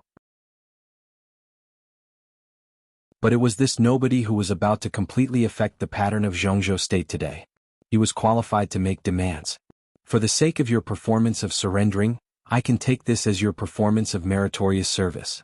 Dongqing Wudi said slowly, of course, this is after we investigate according to the information you said and have a certain degree of confirmation. I can also guarantee that you will not be treated unfairly during your sentence in prison. Surrender? Serve a sentence? Mao Song's face suddenly changed and became extremely pale and desperate. Dongqing Wudi stood up and said slowly, in this incident you may not be the mastermind, but you have also committed a felony. I will propose to send you to the desert prison. From now on be a good man. The desert prison. The most mysterious and most heavily guarded prison in Zhongzhou State. For Mao Song, every prisoner in the desert prison could be said to be a big shot. It was a prison without a term. As long as everyone went in, it was basically impossible for them to come out again.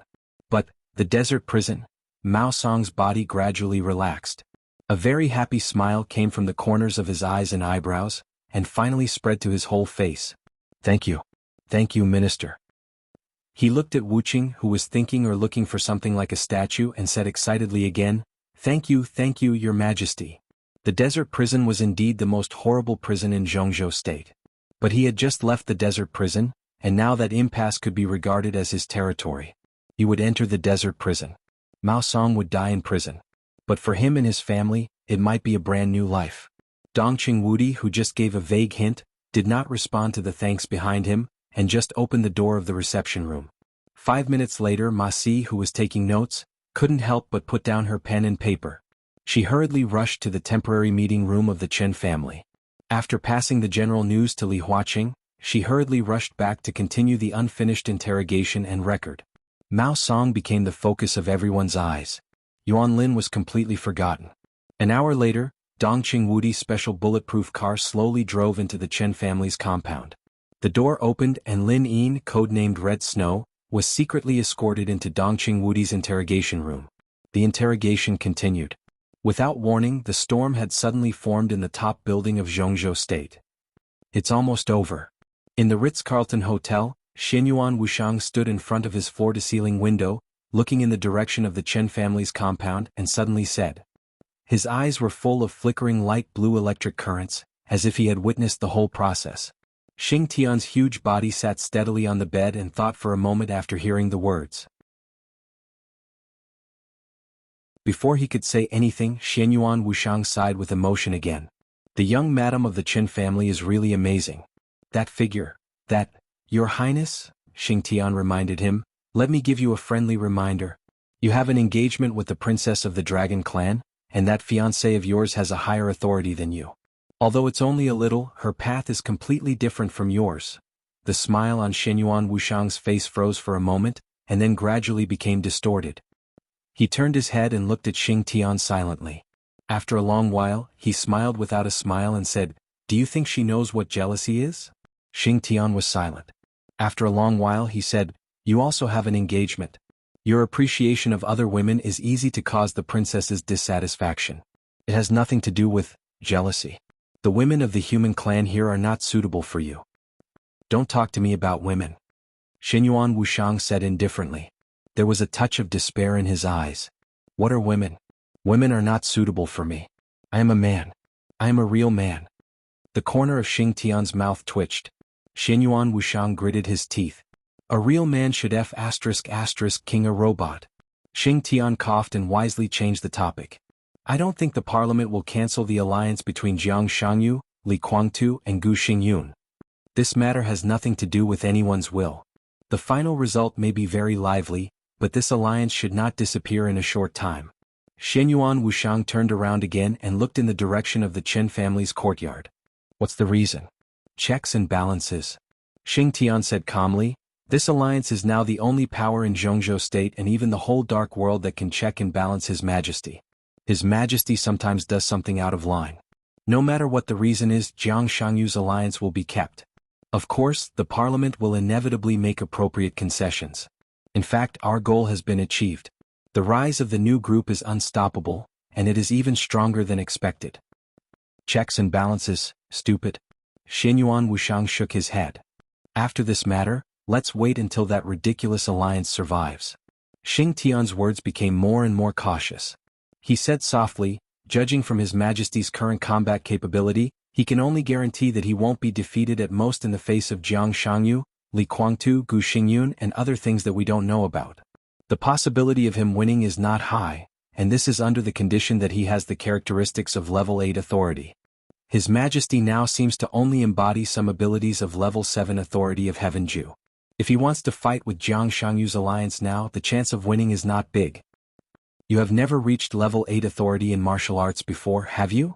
Xianyuan Wushang suddenly asked. Xing Tian was stunned and then said quietly, "My main authority has always been calligraphy. So you don't understand."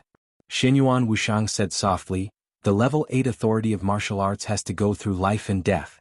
If Big Brother's breakthrough this time was not incredible, I would not dare to take too many risks. But his breakthrough this time is too exaggerated. He has just broken through, but he already has the characteristics of level 7 authority. Although his actual combat capability is far less than that of a real Heaven Jew, if he is out of the real environment, the authority can't be copied. This also means that these thresholds are not obstacles for Big Brother at all.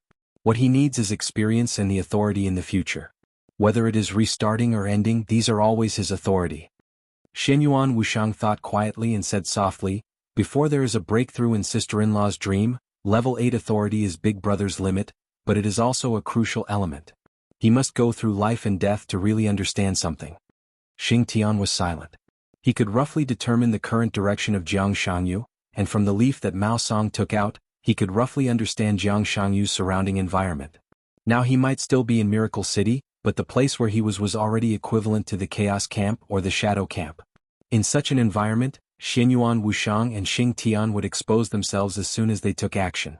It was difficult for them to even get close to the forest, let alone follow Li Tianlan to that forest. When they were not sure what the state of the shadow creature behind Jiang Shangyu was, they did not dare to rashly describe it, otherwise they might even hurt Li Tianlan. The parliament had already investigated the problem. With Li Tianlan's temper, since he knew the existence of Jiang Shangyu, it was impossible for him to pretend that this thing had not happened. His character was not destined to let him swallow this anger. And the reality would also make him try his best. Even Xing Tian knew that Li Huaqing and others would not give up the Jiang Shangyu alliance, the only chess piece that could balance Li Tianlan. How could Li Tianlan himself not know? However, in the face of the evidence given by Mao Song, it was really not so easy to make a decision to protect the Jiang Shangyu alliance. The parliament needed to discuss, play and discuss. And before the official result appeared, it would also be when Li Tianlan could unscrupulously retaliate against the Jiang Shangyu alliance. Time was very limited. When the parliament made a decision, many things would not be easy to change. Li Tianlan either accepted the compensation and reached a new balance with the major groups in Zhongzhou state, or, no, there was no other choice. This was his only choice. Now all aspects need time. Xianyuan Wushang whispered, "It depends on who can seize the opportunity first." In the past decades, Li Shi's life finally ushered in a very rare period of peace. Her short-term life in Emperor Dong's palace was stable and leisurely. As the third deputy palace master of Emperor Dong's palace, her injury was no longer a problem after being treated by Xianyuan Wushang, so she naturally became the strongest of the three deputy palace masters. However, unlike Situ Tsangyue and Saint, she had nothing to manage in Emperor Dong's palace. The position of deputy palace master seemed more like an idle position when there was nothing to do. Li Tianlan gave her a piece of land in front of a garden villa in Emperor Dong's palace. After Li Shi and Li Qingqing lived here, they rarely left. Li Shi stayed in the villa most of the time. The only request she made was to ask the elites of Emperor Dong's palace to buy some books. A cup of tea and a book in her hand seemed to be able to easily pass the day.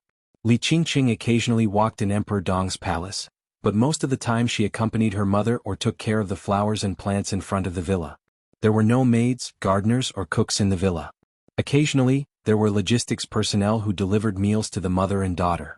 But more often, the mother and daughter went out to buy some simple vegetables and cooked by themselves. They lived in Emperor Dong's palace in this way. They did not integrate into Emperor Dong's palace, but they did not tidy up either. It seemed that they lived in peace and isolation. Qingqing, is this kind of life what you want?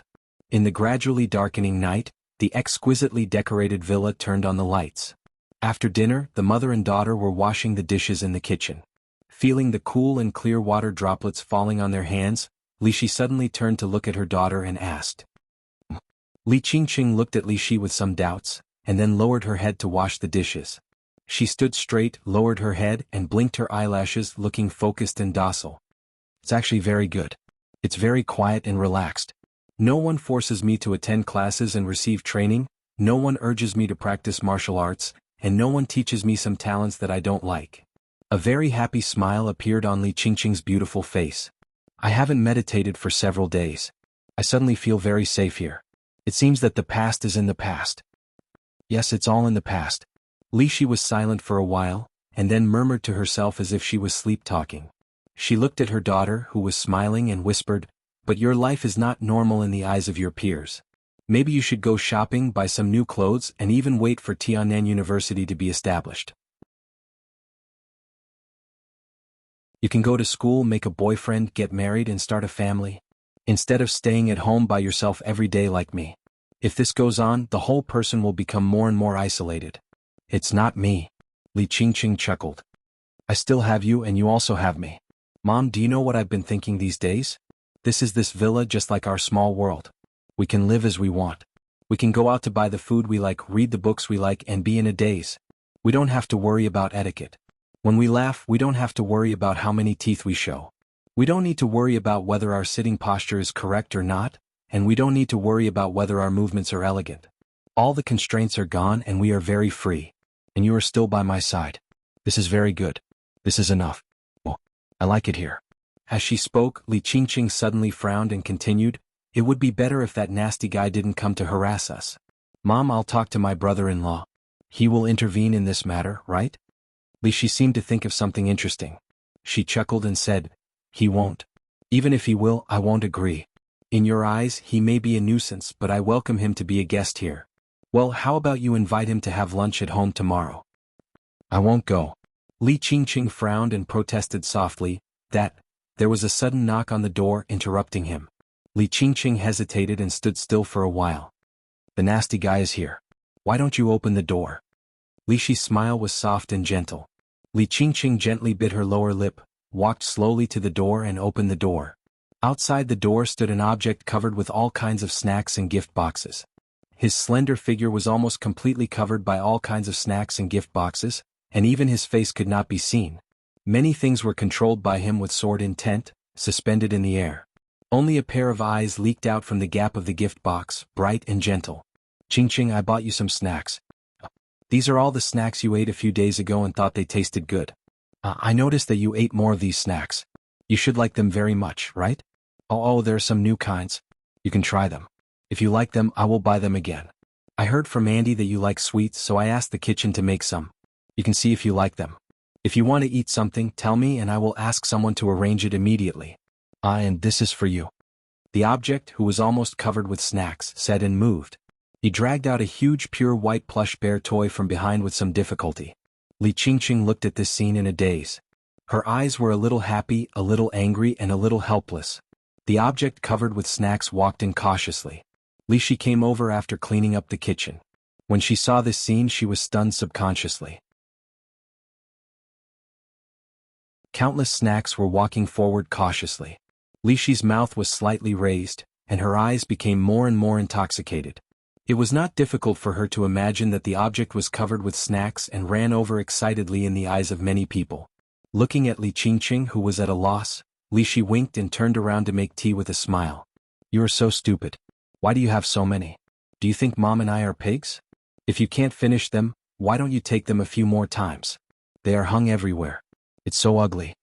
Li Qingqing hurriedly picked up the snacks on his body, but her eyes were a little bright.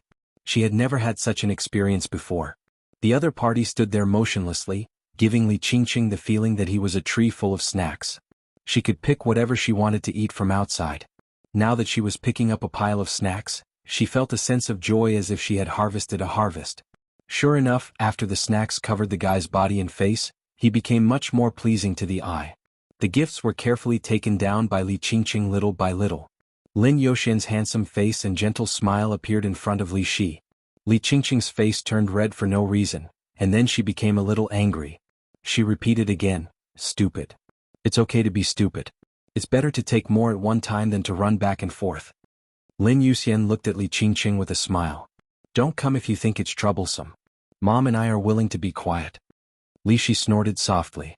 She resisted verbally, but she seemed to be used to taking a pair of men's slippers from the shoe cabinet. It seemed that, probably, she was really used to it a little bit.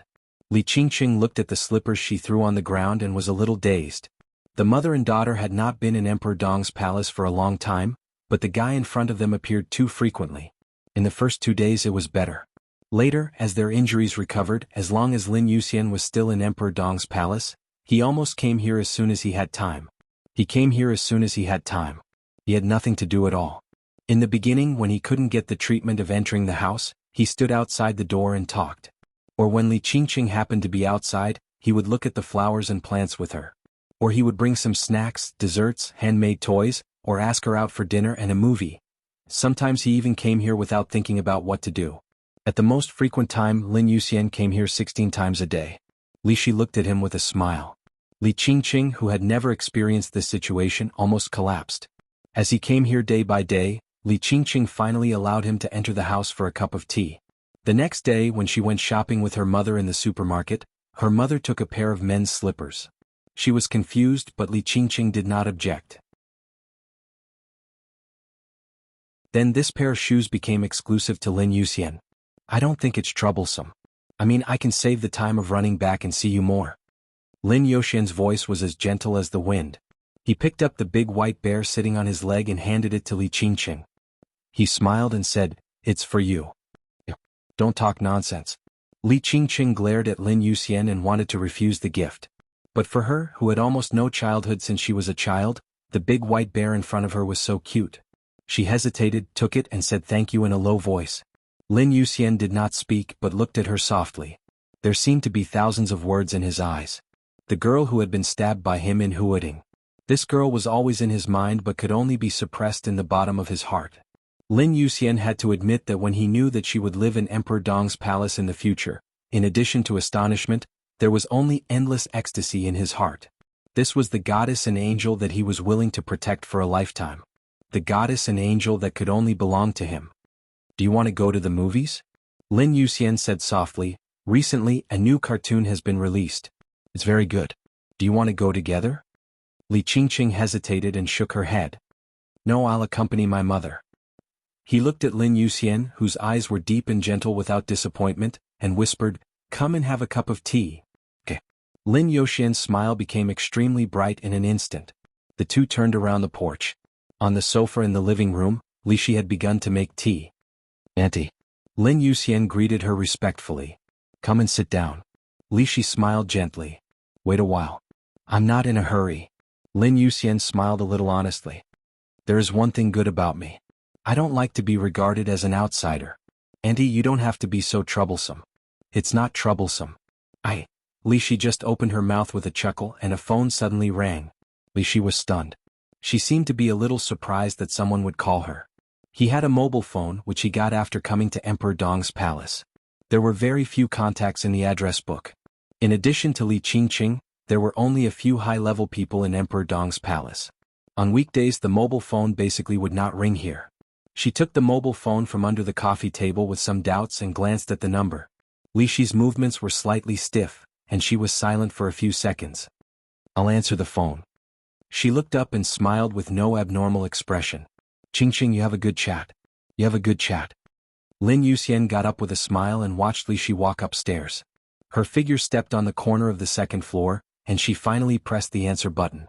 "Sorry, Ms. Li Shi. I hope I didn't disturb your rest at this time." A cold and pleasant voice sounded on the other end of the phone. Li Shi was silent for a moment and whispered, "I just had dinner." Boss Qin, what's the matter? Qin Weibai on the other end of the phone smiled gently.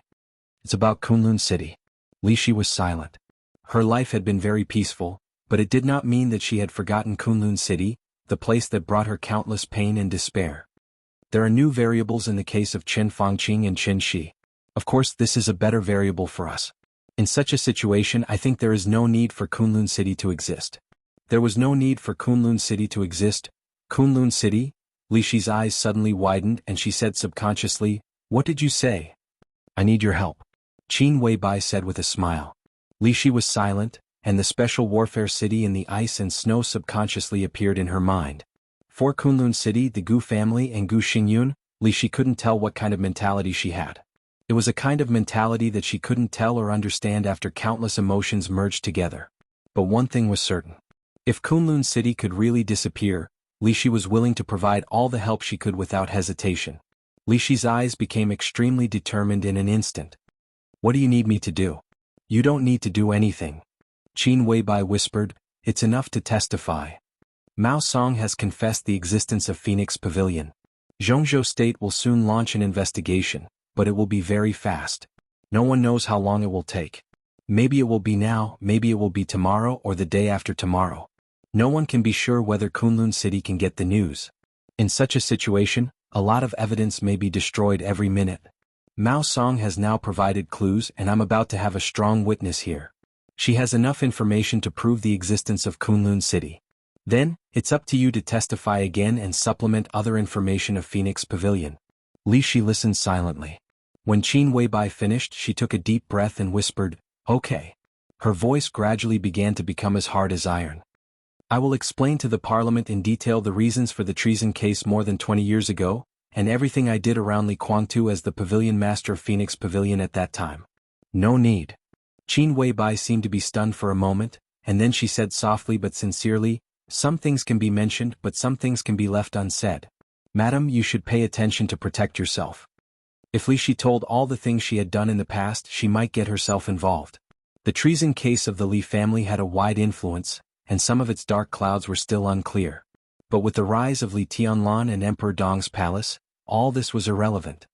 "I understand," Li Shi said quietly. "Should I go now?" Qin Weibai said, "The plane has been arranged. You will get off in Nanyun, and then take a special plane to Yuzhou. When you pass by Nanyun, I hope you can bring another witness. You should be familiar with Lu Dongyue of Nanyun Special Operations Bureau. He is now under the control of the Blood Battalion. It won't take too long." "Okay." Li Shi nodded. Thinking about Qin Weibai's words, she suddenly asked, "Is the Parliament still discussing this matter?" "Yes." Qin Weibai smiled. "The Parliament will be very busy today. There are too many things they need to discuss. In a short time, it is estimated that it will be difficult to have a clear result." Li Shi's eyes flickered. She said, then she hung up the phone and went downstairs. At the same time at Yuzhou International Airport, Qin Weibai put down her mobile phone and silently thought about what was missing in the plan. Mao Song mentioned the name of Phoenix Pavilion for the first time, and then reported it with the substantial evidence of Phoenix Pavilion. Then Li Shi made the last stab.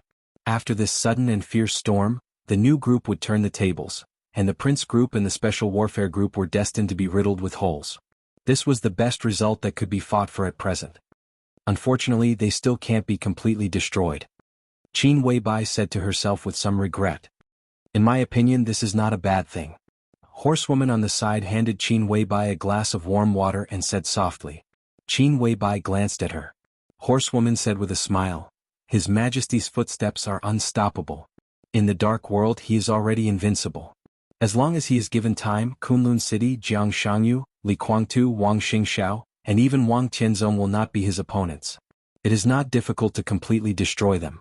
It is just a matter of time. In the current situation, after the storm, Kunlun City will no longer exist, and the Gu family will linger on because of Jiang Shangyu's alliance. This can also give Gu Xingyun some false hope, so that he will not have a life-and-death struggle. This time, we will provide tangible evidence of the existence of Phoenix Pavilion. But this is only a part of it. We can use this part as a deterrent to draw most of the hidden chess pieces of Phoenix Pavilion to our side. In this way, the new group will hide a very strong force in the dark. In general, this effect is much better than completely destroying Gu Xingyun and others. Qin Weibai lowered her head slightly, and her white and slender fingers rubbed the cup unconsciously. I understand what you mean. Her voice was erratic and she was almost murmuring to herself, but she shook her head and did not continue to speak.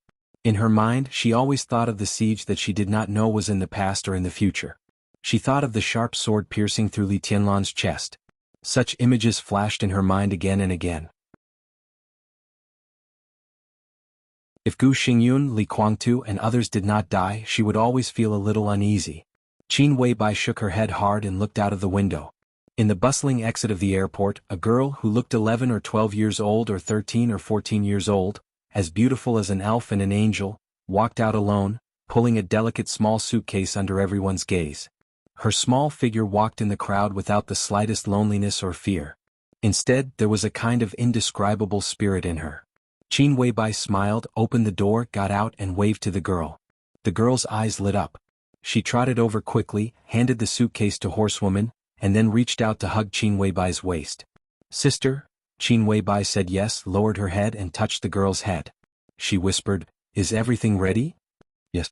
The girl nodded gently, and subconsciously glanced at the delicate suitcase in Horsewoman's hand. The suitcase was very light. Because there was only some simple information in it, and there was not even a change of clothes. Those seemingly simple information were all sharp swords against Kunlun City, which were the sharpness that had been hidden for many years. Qin Weibai unconsciously stroked Gu Xinyun's hair, but her eyes quietly looked in the direction of the Chen family's courtyard. The sword light suddenly rose. The storm fell.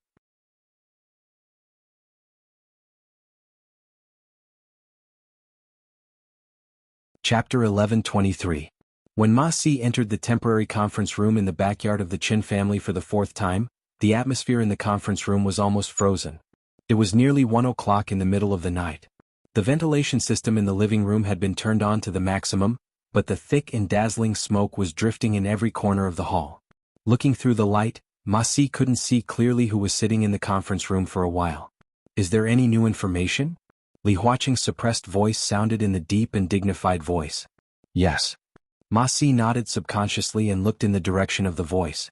Only then did she find that Li Huaqing was no longer in the position where he came in last time, but sitting on the sofa on the other side. His whole body was wrapped in the soft leather sofa, and he was raising his hand to rub his forehead. He looked tired and haggard in the fuzzy smoke. Ma Si looked down at the folder in her hand and was at a loss for a moment. The interrogation of Mao Song was still going on. It was a protracted war that no one knew how long it would last. And he came here again and again to bring the latest information, or in other words, Mao Song's latest confession, to the giants in the conference room. This was the fourth time he had given his testimony. The speed of updating the confession was very slow. The conference room was in a stalemate, and the interrogation room was also in a game. Although Mao Song was very cooperative, the interrogation process was not very smooth. In order to show fairness and truth, Dongqing Wudi, who had communicated with Mao Song alone before, withdrew from the position of chief interrogator. Yi Dongxing and Yang Jianghu were in charge of interrogating Mao Song. The fierce battle between the Prince Group and the Southeast Group broke out in the interrogation room almost without concealment. For every question, the two had almost different opinions. Yang Jianghu almost tried his best to induce Mao Song's confession from different directions, including subtle threats and temptations, naked warnings, questioning and confirming from various angles. Ma Si experienced the whole process and also recorded Mao Song's confession. Every confession had to be signed by all the directors and members of parliament in the interrogation room before it was sent to the conference room. The first interrogation of Mao Song and the recording of the confession lasted less than half an hour. The content of the recording was less than 1,500 words. But it was for these 1,500 words that the directors and members of parliament in the interrogation room argued for nearly 2 hours. Each word of the confession was so sensitive that it needed to be discussed and disputed. When the first confession was sent to the conference room, the storm across Yuzhou province had already taken shape. Phoenix Pavilion. The secret organization in Kunlun City. When all the big shots present heard about the role of the Phoenix Pavilion, almost all of them were stunned.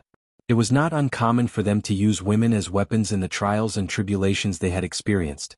But when Kunlun City gathered these weapons together and specifically targeted the core of Zhongzhou State and the future core, it had two completely different meanings. To put it bluntly, the former was nothing more than profit. The latter, who had formed an organization, had undoubtedly revealed their wild ambitions. It took even longer for Mao Song's second statement to be delivered to the conference room. It was already 7 o'clock in the evening. The second confession recorded in great detail about the operation situation of the Phoenix Pavilion in Kunlun City. The major departments coordinated with each other and cooperated seamlessly. Following that, a fierce argument broke out in the conference room. When the third statement was delivered, this dispute was pushed to the climax. It was not just the conference room. Even the interrogation room was in a state of mutual hostility. Because in Mao Song's third confession, he mentioned some lists that the Phoenix Pavilion had been constantly infiltrating over the years. With Mao Song's position, it was naturally impossible for him to come into contact with those who were too important. There were only a few rising stars who had enough potential to rise.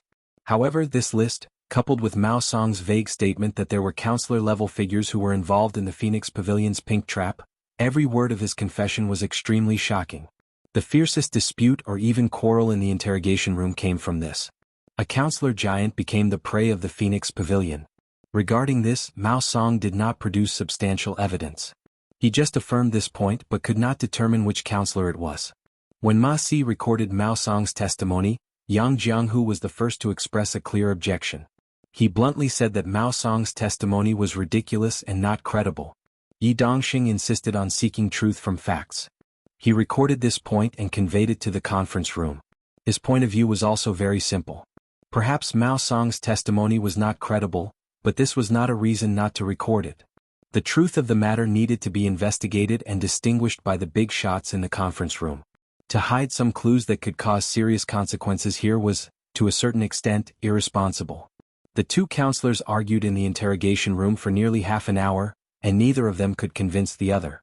In the end, Dongqing Wudi personally made the decision, took notes as usual, and conveyed the complete version of the confession to the conference room. The moment Dongqing Wudi made the decision, Ma Si noticed that Yang Jianghu's face suddenly became extremely cold, and there was even a touch of cruel cold light in his eyes. Now Ma Si knocked on the door of the conference room again, holding the fourth confession in his hand. The fourth confession was the final interrogation of Mao Song, as well as another interrogation of Lin Yin. The combination of the two confessions proved the authenticity of what Mao Song said. In Lin Yin's confession, the other party provided a school affiliated with Phoenix Pavilion, located in the suburbs of Huading, and the things recorded in it were even more absurd and amazing. Mao Song walked to Li Huaqing with heavy steps and handed the information in his hand to Li Huaqing. His eyes were a little unfocused. As Li Huaqing's secretary, he knew very well that the 4 consecutive confessions were not what Li Huaqing wanted to see. If Yang Jianghu was the only one in the interrogation room, it would be impossible to have such a long argument. Several counselors from the standpoint of the academy also quietly supported Yang Jianghu's point of view.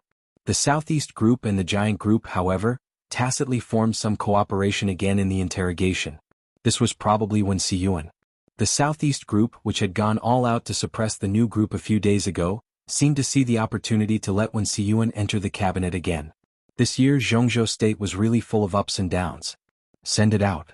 Li Huaqing waved his hand, pulled out a piece of paper from the materials, and waved his hand wearily.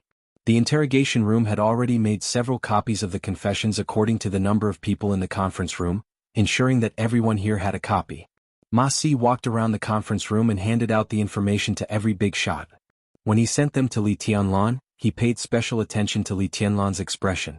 Li Tianlan took the materials with no expression on his face and looked at them quietly, without any attitude. The conference room became quieter and quieter, leaving only the sound of the counselors shaking the materials in their hands. Gradually, the shaking sound of the materials stopped. The conference room became completely silent, like a graveyard. Everyone, talk about your opinions.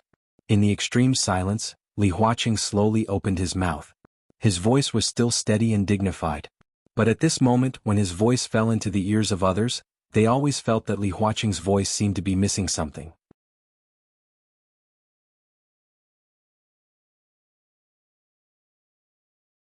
Chapter 11:24. No one took the lead to express their attitude. In the unspeakable silence of the conference room, everyone's eyes met each other, and they could almost see the complexity and weirdness in each other's eyes. If the information in his hands was realistic, then it had to be said that it was a bold and imaginative piece of information. This was the fourth confession sent by Ma Si. In the confession there was little description of Mao Song. Instead, it was a large piece of information about Lin Yin's relationship with Phoenix Pavilion and the schools affiliated with Phoenix Pavilion. Lin Yin graduated from an art school called Ethereal in Huading 6 years ago. There were very few people in Huading who had heard of this art school. The specific address of the school was located in a closed office building in the suburbs, which was not listed or rented. It was extremely private. The lower 5 floors of the office building were all disguised as Kunlun City properties, and the 5th to the 12th floor was the threshold of the Ethereal Art School. Lin Yin introduced the threshold of the Ethereal Art School in great detail. First of all, they had to at least graduate from a key university in Zhengzhou State. There was no upper limit. Those who had excellent performance in school could enter the preparatory class in advance after passing various assessments. Second was age. The age of the preparatory class was 19 to 23 years old. The age of the official students was 23 to 29 years old. They had to have strong professionalism and a certain degree of work experience. They had to be more than 1.65 meters tall, have strict body measurements, be able to use at least one foreign language for unobstructed communication, have a standard of Mandarin, have a delicate appearance, good temperament, relatively simple love life, virgins preferred, rich hobbies and proficient specialties, a lot of things. There were more than 20 prerequisites for admission alone. And it was worth noting that these were only the admission conditions. In other words, people who met these conditions could submit an application for admission, but they might not be approved. Even Li Tianlan sighed with emotion when he saw these so-called conditions. Kunlun City was playing big and fancy. According to these conditions, such a person would probably be able to enter a good company easily and have a good position. This was indeed a reserved service for the lovers of many big shots. It was really an eye-opening experience. From another perspective, any official student in the Ethereal Academy of Arts would definitely be a so-called goddess who had a long line of suitors. But in the Ethereal Academy of Arts, they were just trading items waiting to be evaluated. Lin Yin also listed the courses of the Ethereal Art School. This was the most eye-opening part of it all. Painting, yoga, gymnastics, vocal music. This sounded like a perfectly normal lesson. When Li Tianlan first saw these names, he felt a little strange. These courses were indeed worth training, but the key was that those who could meet the admission standards of Ethereal Art Academy couldn't be unfamiliar with these courses. So what was the point of learning them again after entering the academy? Become more professional? But when he looked at it in detail, he finally understood what the so-called painting meant. In a 45-minute painting class, the students did not use their hands or feet. Lick bananas, lick glass, lick lollipops. Ethereal Art Academy was constantly developing the students' specialties in the most subtle areas. Of course, the vocal music class wasn't about singing. Instead, it was about training the students' tone of speech over and over again. It was about what kind of emphasis to use in certain situations, and how to make their voices more melodious at certain times. Being knowledgeable was a real thing. However, being knowledgeable didn't mean that everything could be easily accepted. At the very least, the big shots in the conference room were shaken by this curriculum. What was even more difficult for them to accept was the number of people in Ethereal Art Academy. According to Lin Yin, Ethereal Art Academy enrolled students in several provinces, such as Huading, Jiangzhou, Wuyue, Zhongyuan, Minnan, Jianghuai, and Beihu. In advance, the executive board of Phoenix Pavilion secretly screened the targets and sent invitations. Each student who successfully entered the academy had a recommendation. If the student recommended by the student agreed to join the academy and passed the application, the recommender would receive a subsidy or other substantial reward, and get another recommendation. If the student recommended by the recommender agreed to join the academy but his application didn't pass, the recommender would be disqualified for 1 year. When all sorts of benefits, personal obligations, and certain rights were combined, everyone realized that there was actually an extremely complete set of rules prevailing in Ethereal Art Academy. The students were clearly divided from the moment they entered the academy to the moment they graduated. It was huge but not chaotic. Yes, it was huge. Excellent women, who were rare in the hearts of many ordinary people, were constantly piling up in this art school. According to Lin Yin's memory, there were nearly 700 people in Ethereal Art Academy in her year alone. How many years was that? The previous 700 people. What did that mean? And Ethereal Art Academy wasn't just a complete Phoenix Pavilion. At the very least, Phoenix Pavilion had at least 2 other similar schools. If they were all of the same size, it meant that there were at least 2,000 such students. Of course, the so-called students didn't mean that they were official members of Phoenix Pavilion. Historically, those who could officially join Phoenix Pavilion were truly outstanding students or special students. In this regard, Phoenix Pavilion never forced them.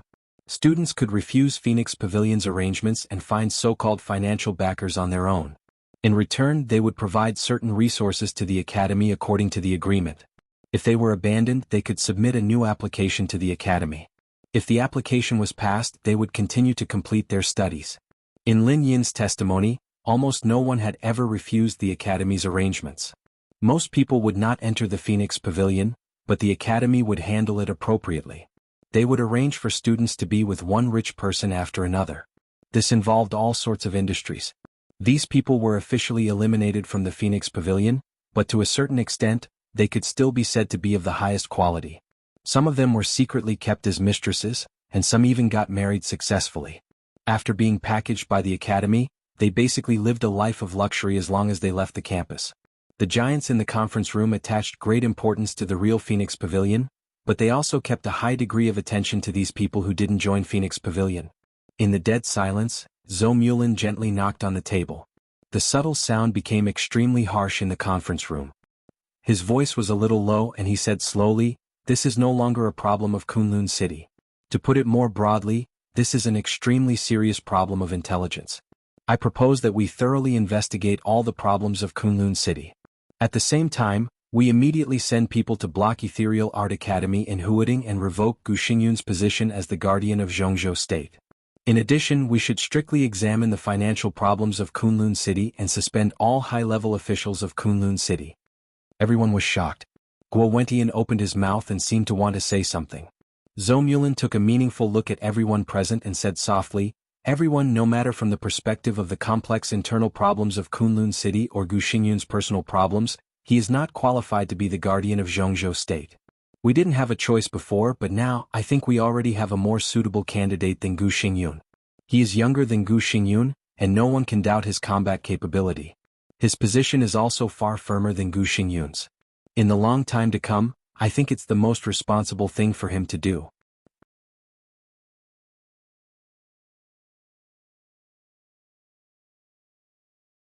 Chapter 1125. Zhou Mulin did not mention Li Tianlan's name. But everyone in the conference room knew who he was talking about. In today's dark world, there were only a few people who could crush Gu Xingyun in terms of combat capability. The few was not the only one, but on such an occasion, it could only be Li Tianlan. What was Li Tianlan's image in the dark world now? In terms of personal combat capability, he had more than crushed Gu Xingyun. He killed Gu Qianchuan with a shocking sword in the desert, tore the Snow Country army with a sword outside Sai City, killed an invincible realm killer with a punch outside Huading Airport, and defeated Jiang Shangyu in Xinyuan City. Now that the final battle in Beihai was over, everyone had clearly felt that the era of Dong Huang had officially come. Crush Gu Xingyun? In the eyes of most people, it might be a great achievement, but such an achievement did not deserve Li Tianlan. Now, Li Tianlan's image in the whole dark world was clear and distinct. In terms of personal combat capability, Li Tianlan completely crushed the whole dark world. This kind of strength might not be very obvious because Li Tianlan had not risen for a long time, but in essence he was even stronger than Wang Tianzong before the breakthrough. Unparalleled in the world, invincible. Such a word seemed to be able to be applied to Li Tianlan. If such a person became the guardian of Zhongzhou State, judging from Li Tianlan's age, he could protect Zhongzhou State for at least half a century. The parliament of Zhongzhou State did not deny Li Tianlan's combat capability. This was something undeniable. But the giants were particularly worried about Li Tianlan's position. This did not mean that they denied Li Tianlan's loyalty to Zhongzhou State, but compared with Emperor Dong's palace, many people were worried that Li Tianlan might have some tendencies in his mind. This tendency might not be too obvious most of the time, but as the guardian of Zhongzhou State and the war god of the nation, no matter how inconspicuous the tendency was, once it was shown, it was enough to cause a huge storm. Therefore, even if Li Tianlan went to Kunlun City and seriously injured Gu Xingyun, proving that Gu Xingyun was not qualified, the parliament of Zhongzhou State still kept subtle silence. In fact, what Zhongzhou State worried about was not only Li Tianlan's position, but also his character. Compared with Gu Xingyun, who was good at compromise and forbearance and was more like a businessman than a guardian to some extent, Li Tianlan's character was too unyielding and fierce. The Tang family in Yuzhou and the Qi family of the Special Warfare Group were the clearest examples. A young man who could say that he was the overall situation of Zhongzhou state was totally different from Gu Xingyun in terms of character. Not to mention the problem of being too rigid and easy to break, it was very difficult for a person who was too fierce to obtain the majority of people's approval. This kind of standardly style has been used in the continent had spread for hundreds of years, but the past was in the past. The current leaders were used to Gu Xingyun's style. Now that the style of the Li family had returned, everyone would feel a little uncomfortable. This kind of discomfort was not only for the Prince Group and the Special Warfare Group, but also for the academics, the North Group and even the Giant Group. Such discomfort would naturally turn into hesitation and worry at certain times. They all recognized Li Tianlan's combat strength and strength.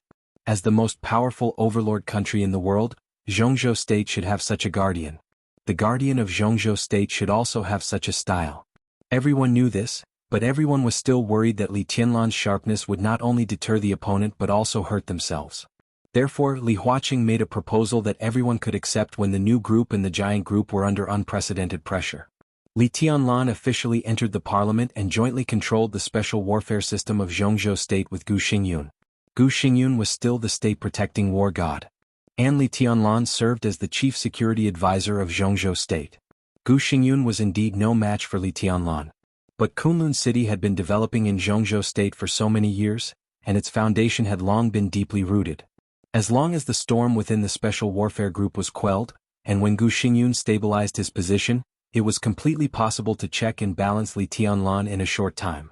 And out of respect for Li Tianlan, the parliament could also give Li Tianlan a certain leading position, and even the official ranking could put Li Tianlan ahead of Gu Xingyun. All this was temporary. After all, Gu Xingyun could not always stand in front of Li Tianlan.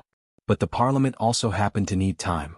The members and directors of this and the next session needed a certain amount of time to get familiar with Li Tianlan's style. And as time went by, Li Tianlan would gradually mature and feel more and more clearly the constraints brought by Gu Xingyun. As he grew older, his mentality would also mature.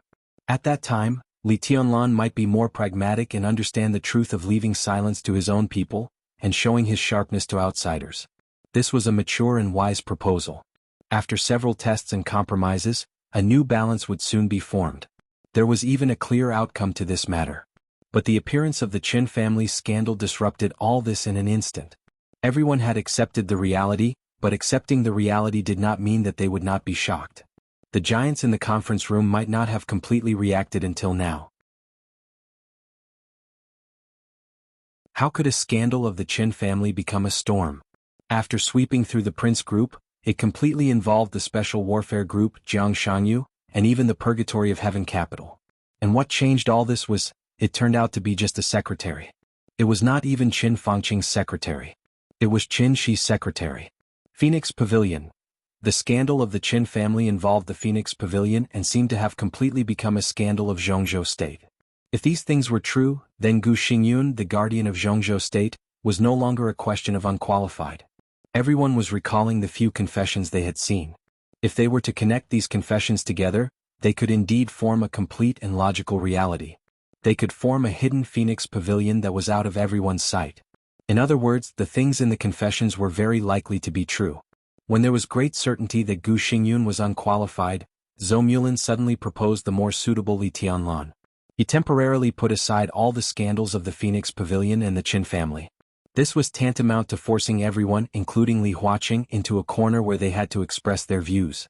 I agree with Director Zhou. Compared with Gu Xingyun, His Majesty Li Tianlan is more suitable to be the guardian of Zhongzhou state and more likely to bring a sense of security to Zhongzhou state. Everyone, we all know the history of the Li family. Now the return of the Li family is crucial for Zhongzhou state. Zhou Yunhai spoke without hesitation. He was more straightforward and directly mentioned Li Tianlan's name. Li Tianlan sat quietly in the corner and said nothing. I also agree with the two directors. In fact, because of Gu Xingyun's character, Zhongzhou state's right to speak in the dark world has declined in recent years, and there are constant problems inside the special warfare system. At this time, we need a strong enough figure who can control the scene to replace Gu Xingyun.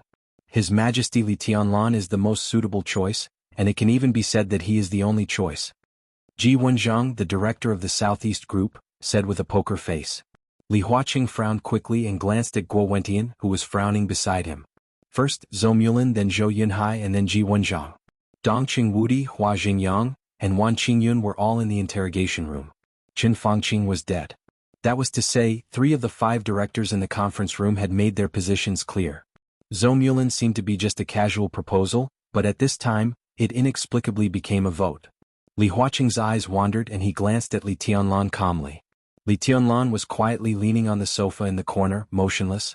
Li Huaqing frowned slightly. Vaguely he could feel that Li Tianlan was not pretending now. It seemed that something else really attracted his attention. At this moment, at this crucial moment for him, all his thoughts were not in the conference room at all. What was he thinking?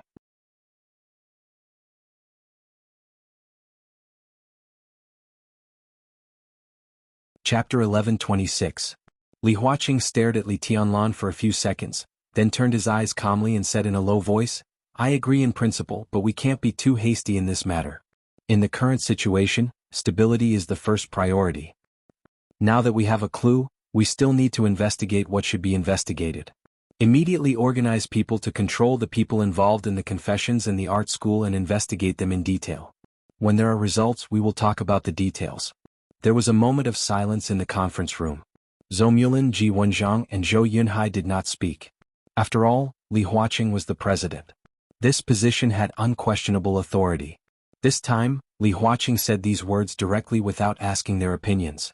There was no doubt that this was equivalent to his decision. It was not impossible for the president's decision to be overturned before it became a formal resolution. But once it was done, regardless of whether it would succeed or not, it first meant that a fierce game and storm would be set off at the top of the parliament. The most obvious aspect of such a game was the voting. It was not a vote inspired by the president. This word also meant that the parliament had become a battlefield for voting. As the most powerful country in the world, Zhongzhou State was involved in almost unimaginable aspects from the inside to the outside, from the top to the bottom. And the countless decisions of the parliament were not a battlefield that could be decided by the directors and members of parliament casually. Wisdom was never equal to war, but the art of balance and compromise. Li Huaqing decided to put this matter aside and carry out the investigation first. When he didn't want a full-scale war, the major groups would put it aside. No one wanted to push Li Huaqing too hard. The game was not a fight without considering the consequences. Just as Li Huaqing did not dare to push Li Tianlan before, Li Tianlan did not dare to push Li Huaqing now. Their demands might have irreconcilable conflicts in some aspects, but in the same way, if they wanted to achieve their own goals, they could not do without each other's support. Li Huaqing picked up the teacup and took a sip. He looked at the silent directors and then at Li Tianlan. Suddenly he asked with a smile, "Tianlan, what do you think?" "Investigate." Li Tianlan was silent for a full 5 minutes before he said in a drifting tone. His tone was extremely slow, with indescribable stiffness and dullness. It sounded very unconscious, like sleep talking. At this moment, everyone in the conference room did the same action. They straightened up, turned their heads and looked in Li Tianlan's direction. Li Tianlan was still sitting there, motionless. His breathing was extremely steady, but somehow at this moment he gave everyone a very confused feeling. What was going on? Everyone was dumbfounded. Especially Guo Wentian. From afternoon to evening, it was Guo Wentian who quarreled with Li Tianlan the most fiercely. He constantly questioned the authenticity of several testimonies, constantly changed concepts, and interfered with other people's thoughts. His attitude of protecting Gu Xingyun was extremely obvious. The appearance of the Phoenix Pavilion also impacted his worldview. Guo Wentian didn't have a good impression of Kunlun City now, but he must protect the giant group if possible. If the existence of the Phoenix Pavilion was confirmed, not to mention how big an earthquake it would cause in Zhongzhou State, at least the fact that Lin Yin had seduced Mao Song would become a complete fact. Li Tianlan could completely involve this matter in Qin Fangqing's death. While suppressing the Prince Group, he would completely destroy the Special Warfare Group. At that time, the badly damaged Prince Group would lose its natural ally. In its weak period, it might be difficult for them to support until the next election. Therefore, Guo Wentian and Li Tianlan had a very fierce conflict in the long debate. Even half an hour ago, Guo Wentian was still arguing with Li Tianlan by pounding the table. Li Tianlan, who had never been too lazy to bang the table and get angry, was about to fight directly on the spot. If it weren't for Li Huaqing, Zhou Mulin and others to stop him, he and Guo Wentian wouldn't just fight in the highest level meeting. Li Tianlan's fight would be fatal. From this point of view, Li Tianlan was still very normal 10 minutes ago. 10 minutes later, what kind of state was he in? Tianlan? Zhou Mulin's heart began to sink. He frowned tightly and was a little worried. Now, everyone could feel Li Tianlan's sluggishness. This state was obviously abnormal. Li Tianlan sat there motionless, like a statue without the slightest breath of life. It seemed that it took a full minute for Zhou Mulin's voice to reach Li Tianlan's ears completely. Li Tianlan's fingertips on the armrest of the sofa moved slightly. His voice was getting slower and slower, with sluggishness and stiffness that gradually became clear. I am fine, need to continue thinking, for you. The astonishment on people's faces was more obvious. After a while, the directors understood what Li Tianlan was talking about. I'm fine. I need to think. You go on? It was just that they didn't know what was wrong with Li Tianlan's mind, or something in martial arts had distorted the space. The order of the content they heard was completely confused. I don't really use it. Really don't worry about me? Don't worry about me really? Zhou Mulin took a deep breath and was a little confused for a moment. Li Huaqing looked at Li Tianlan in a daze and seemed to forget what he wanted to say for a moment. Guo Wentian was the first to come to his senses. He was almost ecstatic. He was not interested in knowing what was going on with Li Tianlan. He only knew that Li Tianlan was very abnormal now. From his point of view, it was best for Li Tianlan to take advantage of the situation and die. But he also knew that it was impossible. However, Li Tianlan's state made everyone a little uneasy. For a moment, the aggressive sharpness of Zhou Mulin and Zhou Yunhai seemed to fade a lot. Guo Wentian, who keenly grasped this opportunity, directly suggested, President, I suggest that His Highness Li Tianlan be directly sent to the hospital. This is also a concern for him. The problem of Phoenix Pavilion is a very serious problem. I suggest informing Huading city government immediately.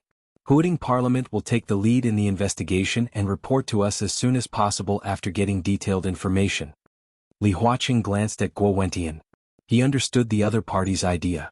Ethereal Academy of Arts was now the key to prove the nature of Phoenix Pavilion. And the address of the Academy of Arts was in Huading. Guo Wentian hoped that Huading Parliament would investigate first. There was no doubt that he intended to control the situation in his own hands.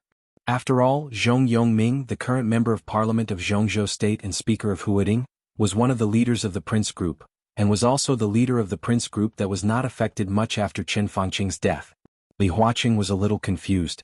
He nodded and then shook his head. He looked in the direction of Li Tianlan and suddenly felt a little dispirited. However, it was indeed a good opportunity to let Zhong Yongming control the situation. It was not a bad thing, but he had to learn the details of the Ethereal Academy of Arts in detail later. Li Huaqing took a deep breath, nodded and was about to speak. Bang! The door of the conference room was suddenly pushed open. Ma Si, who looked a little impatient and complicated, pushed the door open and wanted to say something. He held an envelope in his hand and looked a little hesitant. What's going on? Li Huaqing was a little stunned. President? Ma Si took a deep breath. His voice was erratic and his eyes were also erratic. Is there a new confession? Li Huaqing's heart had sunk to the bottom. Kunlun City had almost no checks and balances in Zhongzhou State. After so many years of development, he didn't feel strange about what Gu Xingyun had done in private with his power. No, it's not a new confession. It's a letter of report. Ma Si swallowed and said with difficulty, it's a real name report. Someone reported Gu Xingyun, the governor of Kunlun City and the minister of Special Operations Department of Zhongzhou State, and brought a lot of evidence. Li Huaqing's expression suddenly froze. Ma Si's erratic voice continued, the informant is the only student of His Highness Gu Xingyun, Gu Xianyan of Kunlun City. She is now in the interrogation room. It's Bosch Qin who sent her here.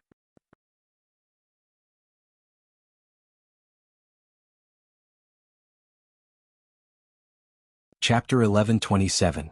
Qin Weibai. Gu Xianyan. Gu Xingyun's only student. Ma Si's erratic voice fell in the ears of several giants, but it brought endless solemnity and depression. At this moment, not only Guo Wentian, who had just breathed a sigh of relief, but even Li Huaqing felt a little numb. They might or might not have realized that compared with Li Tianlan's strength, terror, and even madness, they were more worried about Qin Weibai, who now seemed to have restrained all her sharpness and stayed by Li Tianlan's side gently and obediently. This young couple brought completely different feelings to Zhongzhou's state and trouble that no one wanted to provoke. Now no one denied Li Tianlan's combat capability. His terror had long been deeply rooted in people's hearts. It was irresistible sharpness and sharpness. Li Tianlan was invincible. But he was still young and his heart and character to some extent fully matched his age. This year, Li Tianlan would be 24 years old. At the age of 24, it was really hard to say that it was a mature age. His combat capability was already at the peak, but in other aspects he still needed a lot of things such as learning, experience, tempering, and even lessons. The new group didn't rise for a long time, so Li Tianlan didn't deal with many things. But judging from the small number of things he dealt with, he did seem a little inexperienced in strategizing in terms of wisdom. His means might be extremely tough, but he could deal with every move. As long as he didn't completely turn hostile within the rules, Li Tianlan's performance was not as irresistible as his personal combat capability. But Qin Weibai, her style could not be said to be the complete opposite of Li Tianlan's. Her means were also indescribable. Yes, it was indescribable. Zhongzhou State had never understood Qin Weibai from beginning to end. Whether it was Qin Weibai in the period of Samsara Palace or the period of Lin Clan, this young woman's mind had a maturity and mysteriousness that did not match her age at all. It could even be said to be wisdom. She was good at hiding all her thoughts in silence. Her step-by-step plan seemed to have no connection at all. When everything was revealed, people only saw the result, but there were still too many things that were unclear about the process and her entire plan. She seemed to be completely shrouded in fog. She remained calm and did whatever she wanted. When everyone was confused or even unaware, she had already completed one arrangement after another. She had absolute control over the details and the overall situation was magnificent.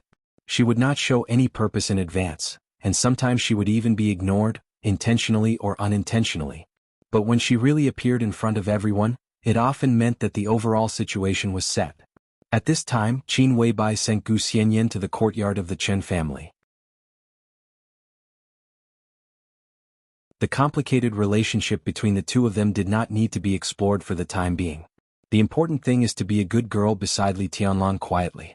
The petite woman once again appeared in front of everyone in a situation that no one expected. This also meant that she had absolute confidence in destroying Kunlun City. Absolute confidence. Li Huaqing's breathing quickened a few times. The invisible pressure had already hit him in the face like a substance.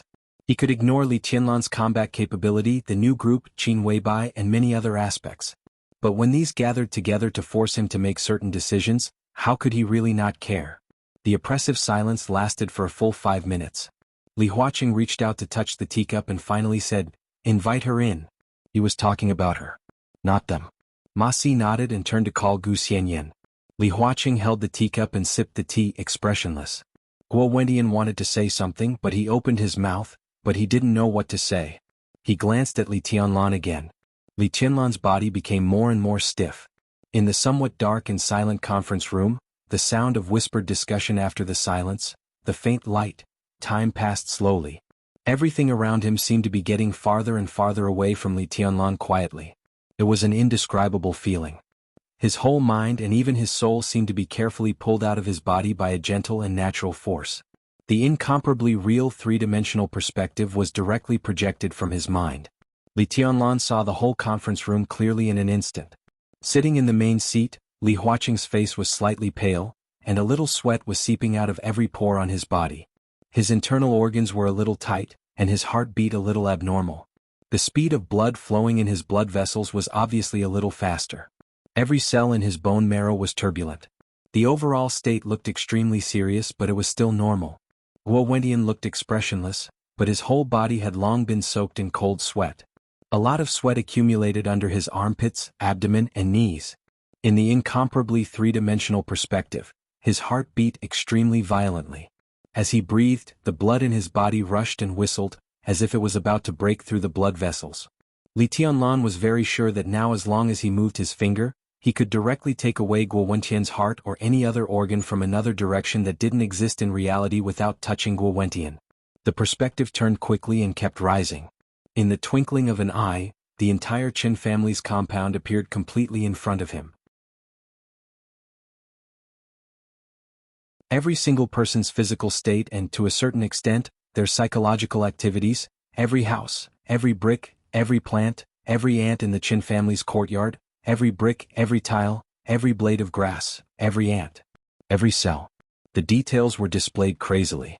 Hundreds of thousands, millions, tens of millions, hundreds of millions, tens of billions of details flashed crazily in Li Tianlan's mind. All of this lasted less than a second. Before Li Tianlan's mind accepted a large number of details, the extended perspective had suddenly shrouded the entire Yuzhou city. In an instant, all the details of the entire Yuzhou were completely displayed in front of Li Tianlan. Countless buildings, countless people, countless details on the ground, underground, inside and outside the buildings and above the sky. Hundreds of trillions of details flashed crazily in Li Tianlan's mind. Li Tianlan suddenly felt a little scared and confused. At this moment he seemed to really feel the power that belonged to God. His mind and soul seemed to have completely left his body. So when the perspective left the conference room, he almost lost the power to interfere with reality.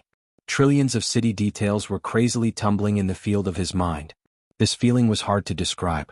It was a feeling of being omnipotent and omnipresent. Li Tianlan completely believed that if such a perspective didn't appear in his mind but in front of him, then he could easily destroy the entire urban area of Yuzhou nearly 100 kilometers away and kill millions of people in that urban area as long as he casually raised his hand. Of course, the premise was that he could withstand the impact of countless details in front of him. The biggest possibility was that when countless details really appeared in front of him, his brain would be completely blown up by the massive details and he would die on the spot. But there was no limit to all of this in his mind. The perspective in his mind kept rotating. Although Li Tianlan couldn't do any damage, his perspective was constantly rising. Countless details of the entire Yuzhou were instantly recorded and then directly forgotten. The perspective in front of him suddenly covered northern city, Yanzhou, Dongshan, and several provinces near Yuzhou. A massive number of details were completely presented in the perspective of his mind in an instant. This also meant that as long as Li Tianlan's soul was strong enough to withstand these details with his own vision, he could easily destroy several provinces or even half of Zhongzhou state with one blow. All of this was theoretically possible. But as the entire perspective kept rising, the entire Zhongzhou state completely appeared in front of Li Tianlan. At this moment, Li Tianlan finally saw another figure in his mind. A figure like him but wearing a black windbreaker. The figure stood in the center of his mind with his eyes closed. It was obvious that he was using his mind and special perspective to constantly search for something in the entire Zhongzhou state and even the whole world. To be exact, he was searching for something. You're tuning in to the Han Li's Wuxia Chronicles YouTube channel. We're so grateful for your support and don't forget to subscribe to join us on this incredible journey through captivating stories. Your generosity through donations truly makes a world of difference, as it's the primary source of revenue that allows me to expand and enhance this channel for you. Thank you from the bottom of my heart for being a part of this adventure.